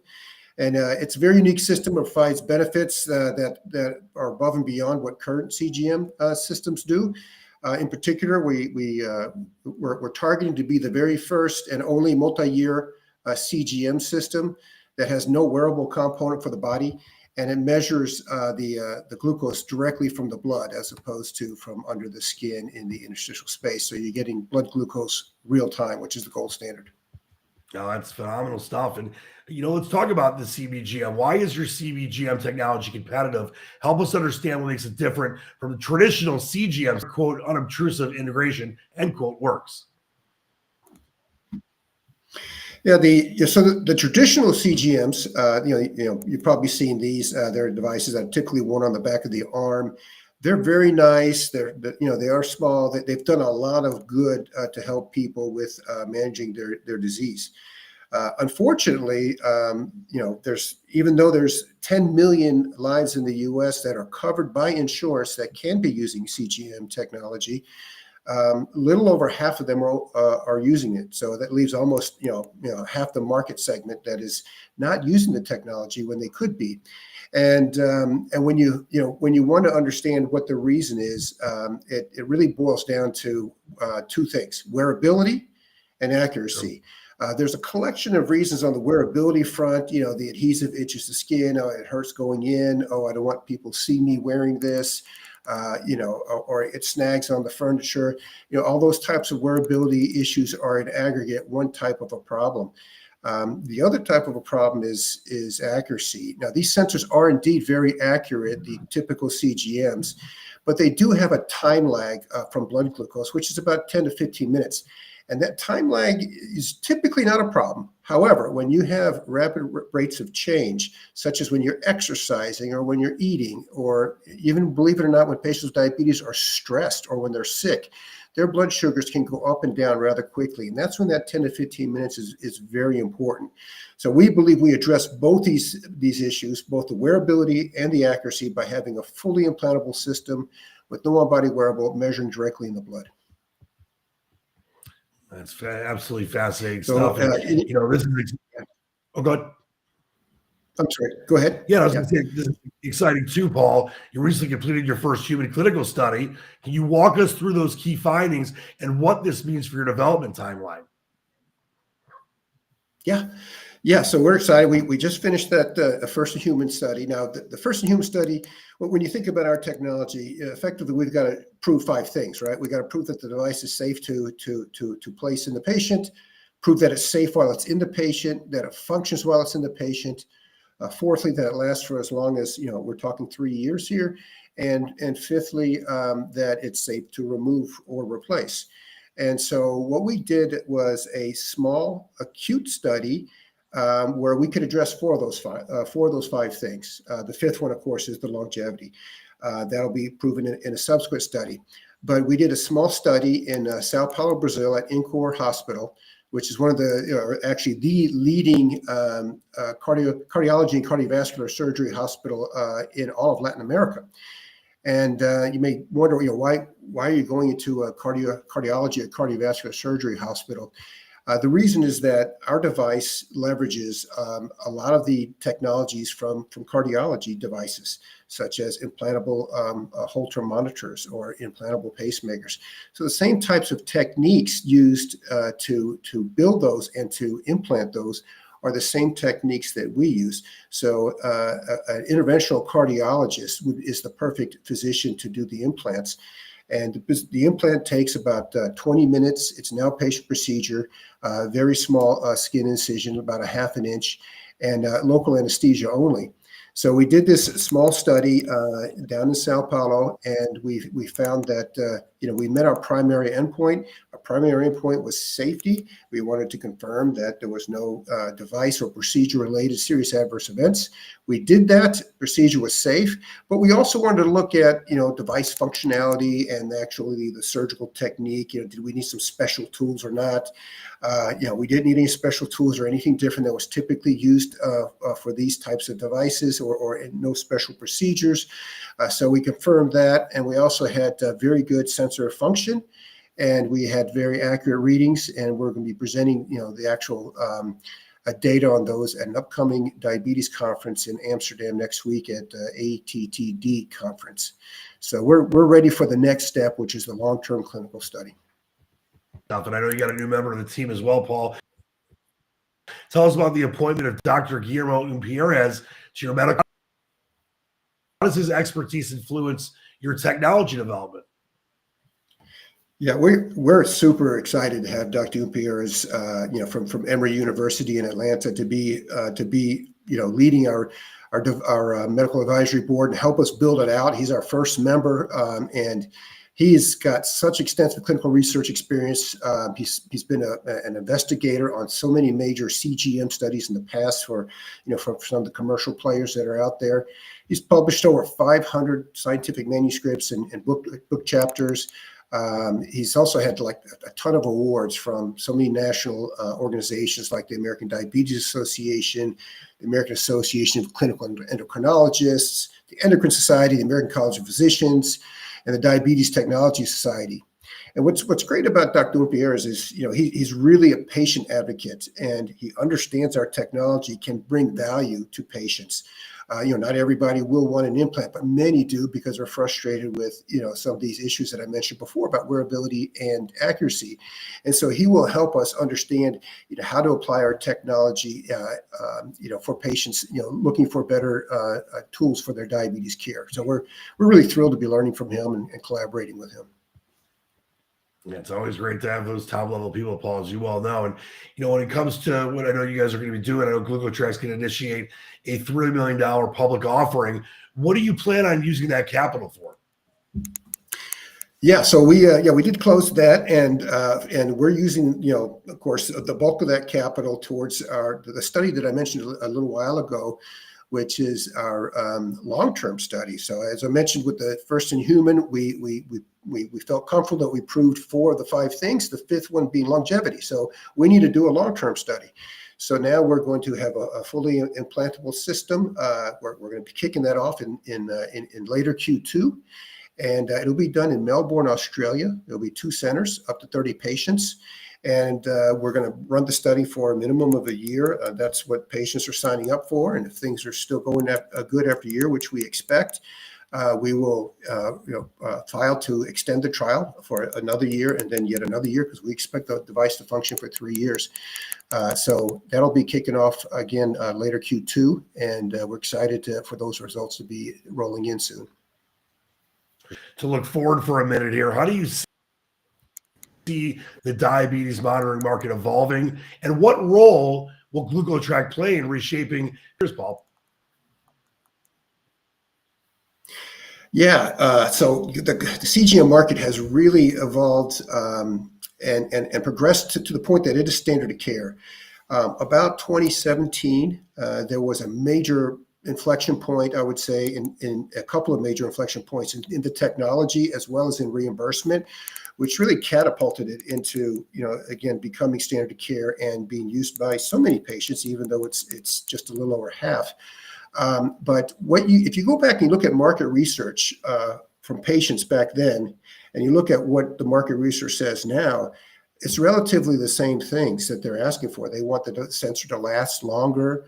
They want more discreteness. They want it to be or wear better. They want it to be a more accurate. And those complaints from, say, the 2017-18 timeframe are still there today. And again, there seems to be somewhat of a saturation, if you will, in the patient population. So we think that while the device manufacturers have actually made those improvements that the patients were asking for, and kudos to them for doing so, the patient voices are still there and they're louder. And so patients are still pushing for more improvements. And they're also pushing for maybe different technologies like what we're trying to do, which is something that is altogether new and completely redefined and new approach to glucose sensing. So we think we can bring that to the patients with diabetes, as well as a lot of these patients are suffering with a lot of comorbidities and from other multiple chronic conditions that you can think of, high blood pressure, cardiovascular issues, and so forth, kidney issues, and sleep apnea. So we believe there's ways to potentially integrate our technology with some of those other technologies to treat those, so you could have a sort of one-stop shop to actually treat maybe more than one condition with a single device. So at the end, we're really trying to change the shape of the future of CGM for patients, to bring more innovation and less or more innovation, more convenience, to the point where patients don't have to worry about constantly ordering and managing their supplies like they do now. They don't have to worry about having to replace the sensor every 10 to 15 days like they do now, or maybe it fell off prematurely or it's not working properly. It's really a set it and forget it. One-time implant for 3 years, no on-body wearable, and it just communicates directly to the smartphone. So that's what we're hoping to provide. We're really excited to help these patients and bring this vision to them. Love it. Very exciting times for GlucoTrack. Indeed, it was an absolute pleasure talking with you today, Paul. Thank you so much for your time. Thank you, Dan. Really appreciate it, and take care. Have a good week. You as well. It's a great times ahead for you guys at GlucoTrack. That was the president. GlucoTrack Paul Good. The NASDAQ ticker is GCTK.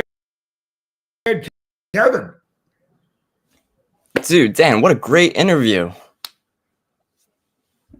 Hey, listen, the dream is a lot conduit to the better world at large. Well, then we're losing you a little bit there, but thanks so much for the interview, guys. We're going to head over to the storytellers now. So let's bring on, let's see, we have Ben. What's going on, Ben? How are you? Good. How you doing, Kevin? Doing good, Nice man. to meet Happy you. Wednesday. Happy Wednesday. Haven't seen you around here before. Welcome. I should say. Thank you. Appreciate the welcome. Good. Yeah, I'm covering for Ryan. Wasn't feeling too good today, so Okay, cool. they call the next best thing. All right, awesome. Sounds good. All right, take care, guys. Enjoy. All right. Let's go, guys. Let's get ready. A lot to cover today. Welcome, Brett. We got the Godfather here. A lot of macro discussions. I want to give over here.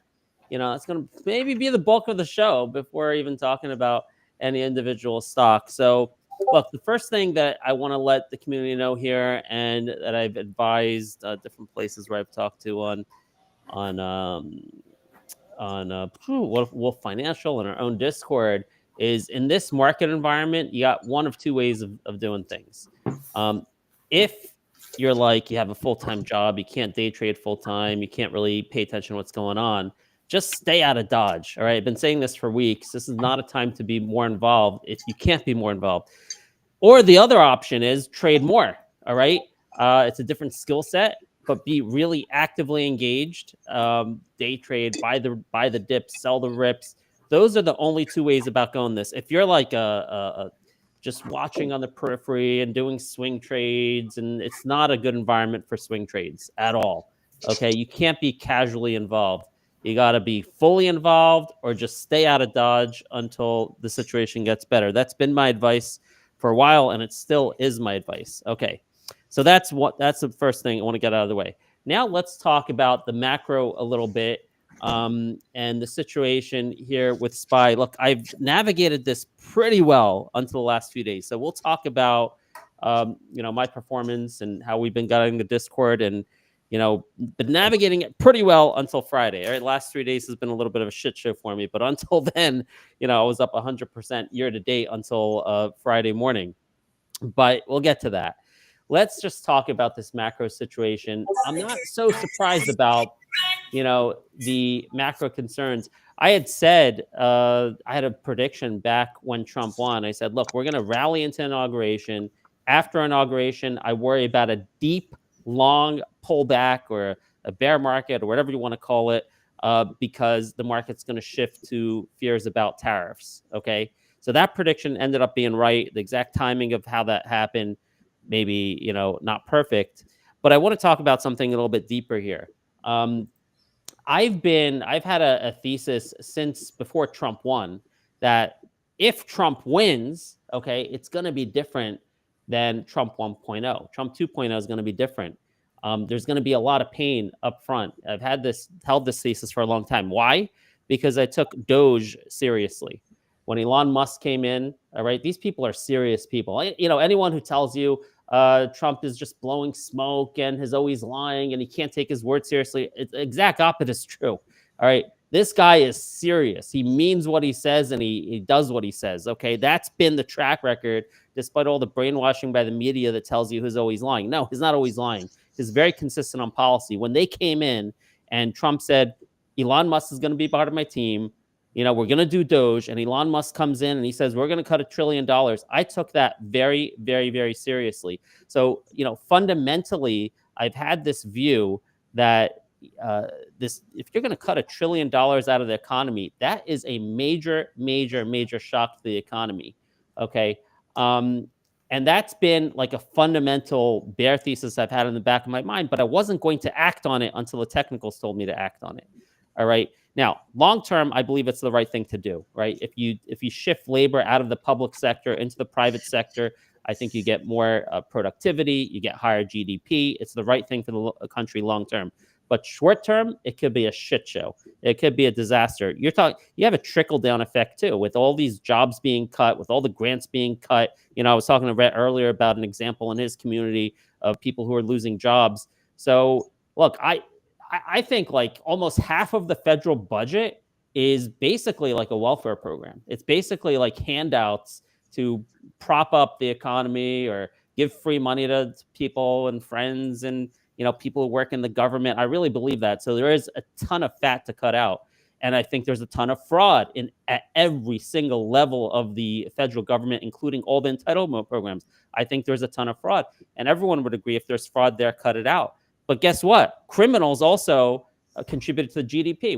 When criminals take this money from Medicare, Medicaid, Social Security, when everyone screws the system over, all that money goes back in the economy. You cut all that out, that's a major shock to the economy that can cause a recession. It can actually cause deflation. I'm actually not worried about inflation. I think the tariffs, okay, not a big deal at all. The impact of tariffs on the economy, not a big deal at all. You get a little inflation there, but then the deflationary effect of cutting all that Doge, that's the real concern. That's the real worry. And that's what can lead to a recession before you get to the other side of it, which is going to be a big boom for the United States. That's my belief. So look, that's the bear thesis, but I didn't worry about it as long as we were technically basically over the 200 DMA on SPY. Wasn't going to act on it. Now that we're below the 200 DMA on SPY, things change a little bit. And this is where I got caught off guard. So let's talk a little bit about performance and everything. I had seen this coming. I forgot why. Rhett and Godfather have seen my shows, but I had seen this drop coming and predicted it pretty well on QQQ and SPY. So I avoided most of this. I was in high cash positions this whole entire time. Right up until Friday morning, I was still up 100% year to date, but took a beating. So I did not expect this on Monday morning. And I think the thing that catalyzed this, we got the stick save on the 200 DMA. Then Trump comes in, Maria Bartiromo Sunday morning, and basically reinforces this idea that he doesn't really care what the stock market does in the short term. He's trying to make transformational change to the economy, which could have pain in the short term. And that's why we didn't get that save at the 200 DMA on SPY. Now, I didn't react quickly. I said, you know what? Maybe you can be below the 200 DMA for 2 or 3 days. It happens very often where you go, here's an example right here, right? You're below the 200 DMA right there for 2 or 3 days, and then boom. So I was holding on, waiting for today, thinking that we could get a move back up towards the 200 DMA on CPI, and it looked like we were getting it, okay? I think there's a chance we still get it, but it's obviously very perilous, and it's not working out too great. All right, so this is where I've gone wrong so far this year. As I said, up 100% year to date until Friday, but I've been held on to my positions. I was adding on Friday. I added the last couple of days, looking for a big pop to the 200 DMA. Now, interestingly, a Godfather and I, if you put our two analyses together, we would have nailed it perfectly. I think he was not as bearish as me on this pullback from 610 all the way to 570, but then he turned more bearish. If you listen to me during this segment and listen to the Godfather the last few days, he would have had it perfect. But in any case, that's where we are now. Now, let me just give you my analysis on QQQ SPY and where we can go from here before I turn it over to Godfather for some of his comments. Look, I still think there's a chance, but the chance is really dwindling with SPY now red. QQQ is still green. I think there's a chance he can have a choppy. There's 2 ways to resolve this oversold area. Look at how oversold we are in RSI. Now, even in the worst of bear markets, when you get to oversold position, you can get huge snapback bear market rallies. That's again what I was hoping for on CPI print today. But there's 2 ways you can resolve these oversold conditions. One is a huge snapback short covering move, over a day or two, which is what I was hoping for today. It hasn't really materialized. Or you can get some chop and consolidation over a number of days, and this is the more dangerous way. And then watch this RSI, which is currently oversold. Over the next few days, if you see some chop and consolidation and the RSI move to 40, not even overbought, move to this previous resistance here, a 40, then you have the setup for the next flush down in the market below 467 there on QQQ and potentially much lower. That's how you get that technically. You chop, you consolidate, you increase the RSI a little bit. That's how you get out of an oversold position, or you have a huge short squeeze, which was what I was hoping for, but didn't really get. Now, by the way, that conversation I was having about Doge, this is one reason I've had like a bullish angle towards a bullish kind of thesis towards TLT all year. Haven't really acted on it except for hedges here and there, and it's been actually difficult using TLT as a hedge. But with light CPI this morning, and by the way, I think next month is going to be a really light CPI based on the Trueflation data that I'm seeing. Trueflation is down to like 1.3, 1.4%. I think you're really starting to see the impact of lower oil prices and lower consumer demand, and a lot of it, I think, is catalyzed by Doge. I really do.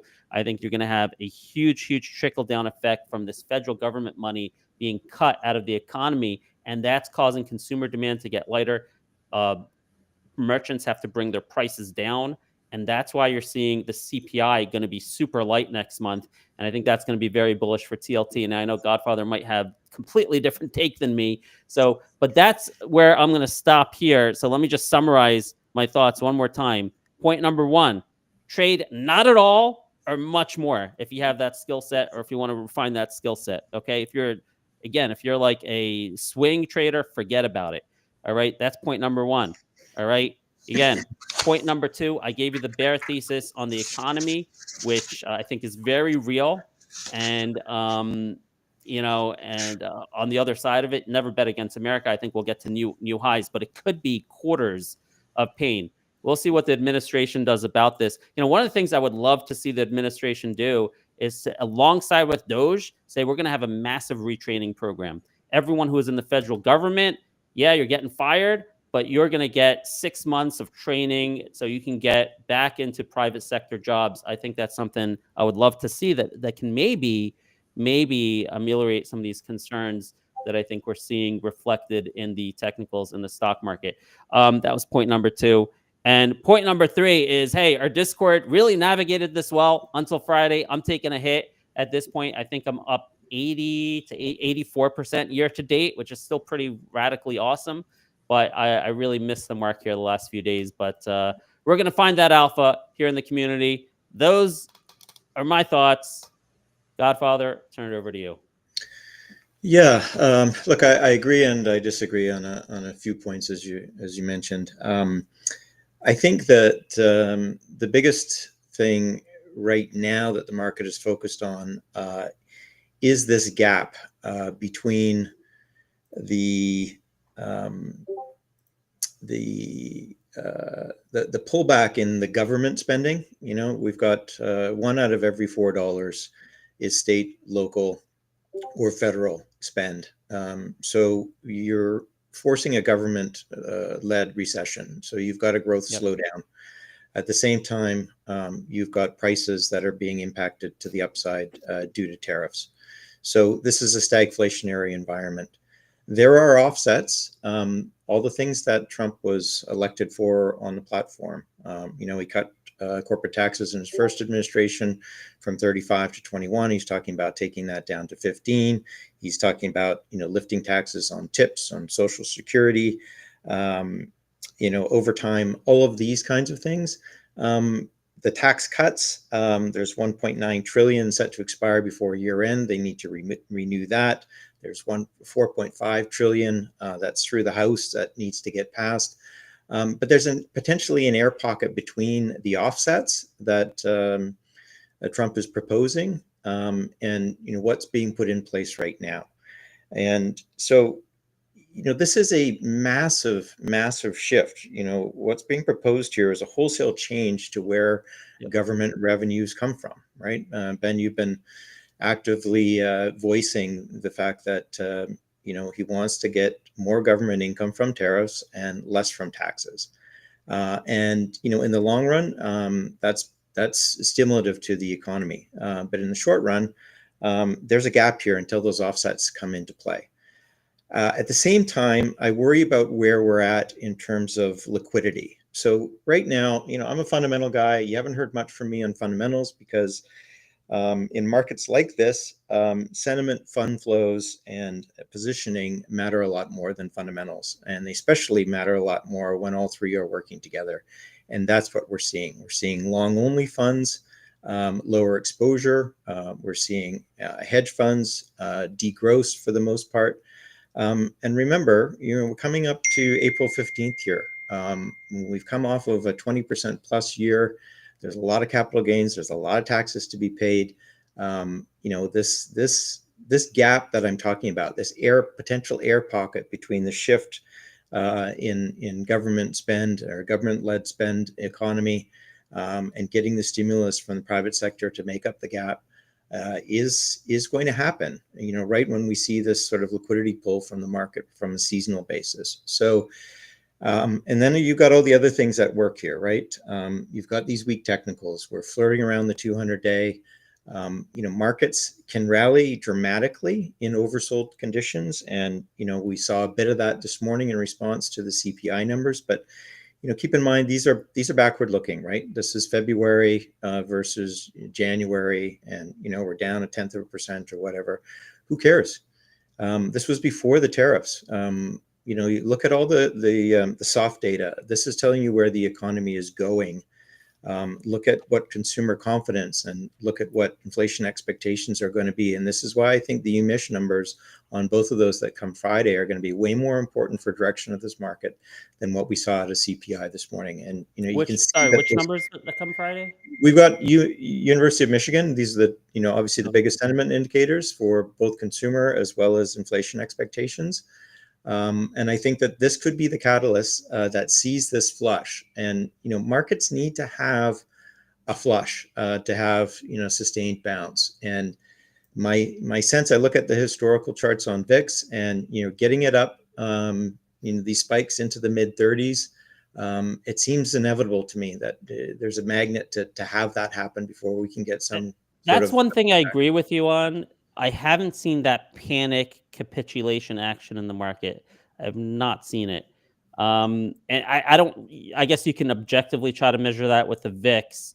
I mean, I just usually go by looking at the tape and the charts and kind of looking for, I see it that way. I just see it visually in terms of the price. I have not seen the panic, have not seen the capitulation. So I agree with you on that point. However, I'm pulling up this chart here on Trueflation data.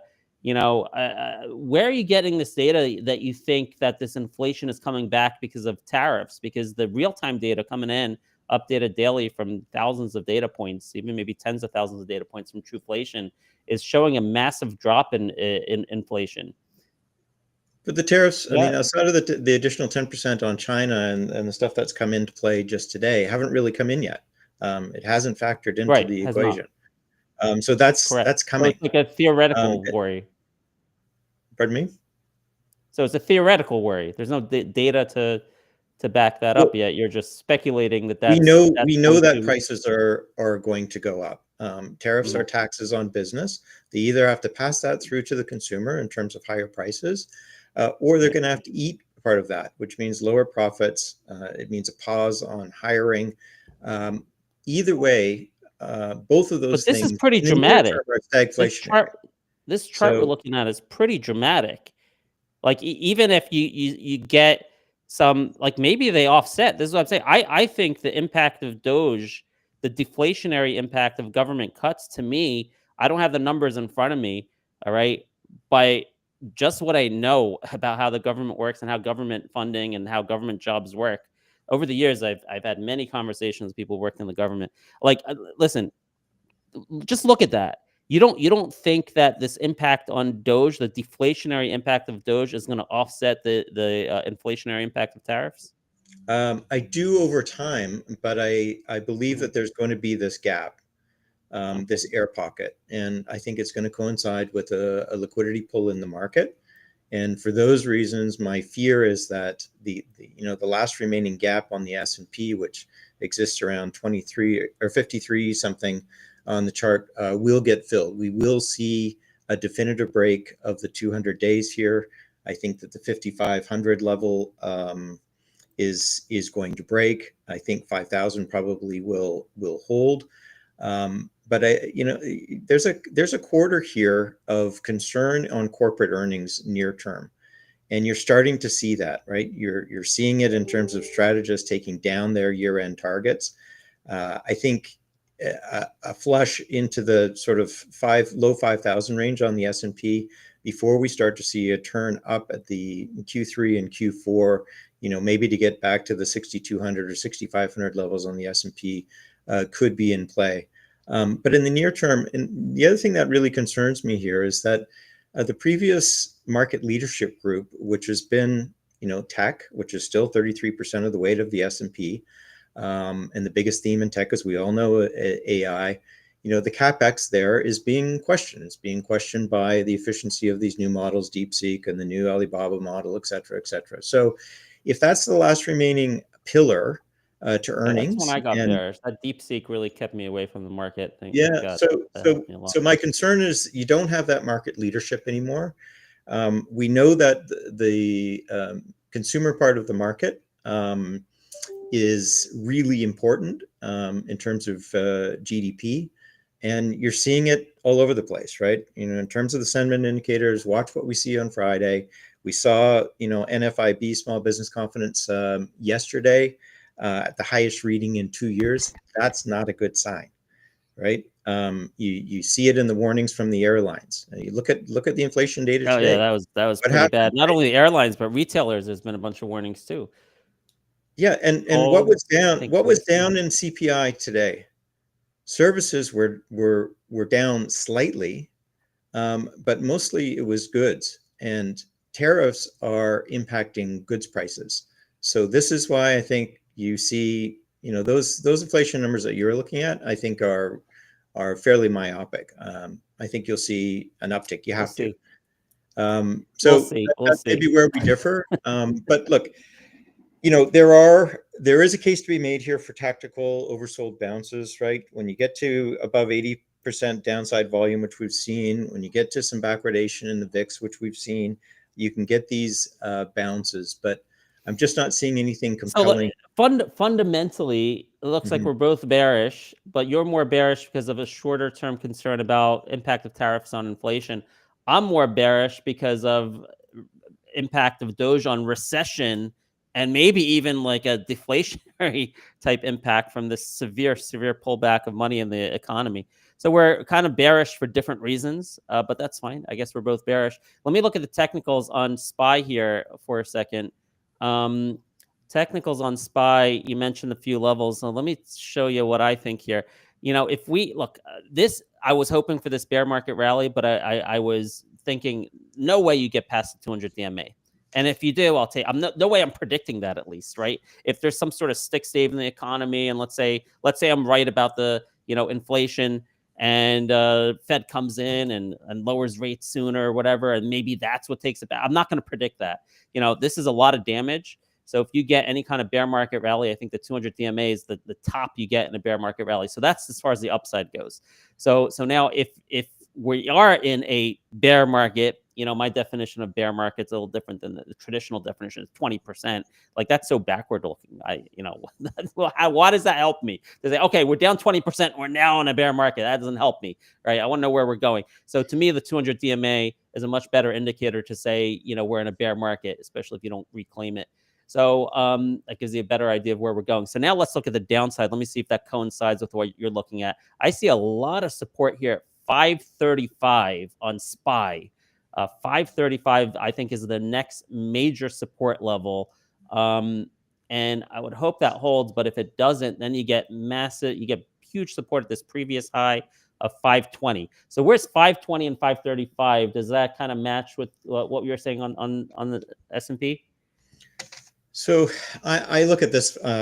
You're looking at it on technicals. I'm kind of looking at it on fundamentals, and I'm looking at where S&P earnings are. And we started the year at 270.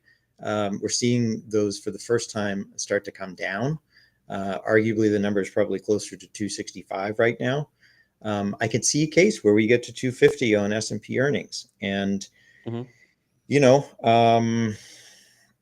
you put 20 times on that, you're at 5,000 on SPY, right? So you're more at 500. Okay, let's see what the technicals look at. Well, that's always a big psychological level. There is some big support at 507. You see this drop here on August 5th. So 507 would kind of coincide with that fundamental support of 5,000 you're looking at. But yeah, for me, I would definitely be looking for bounces at this 520 and 535 level before worrying about 500 or 507. But directionally, there will be some material bounces. but my concern is that between sort of now and May, June, or before we get some clarity on Q2 earnings, it could be a choppy ride down lower. Yeah. I think So bounces will continue to be directionally, we're on the same page here, albeit for different reasons. Let me turn over for Rhett for a second in terms of execution.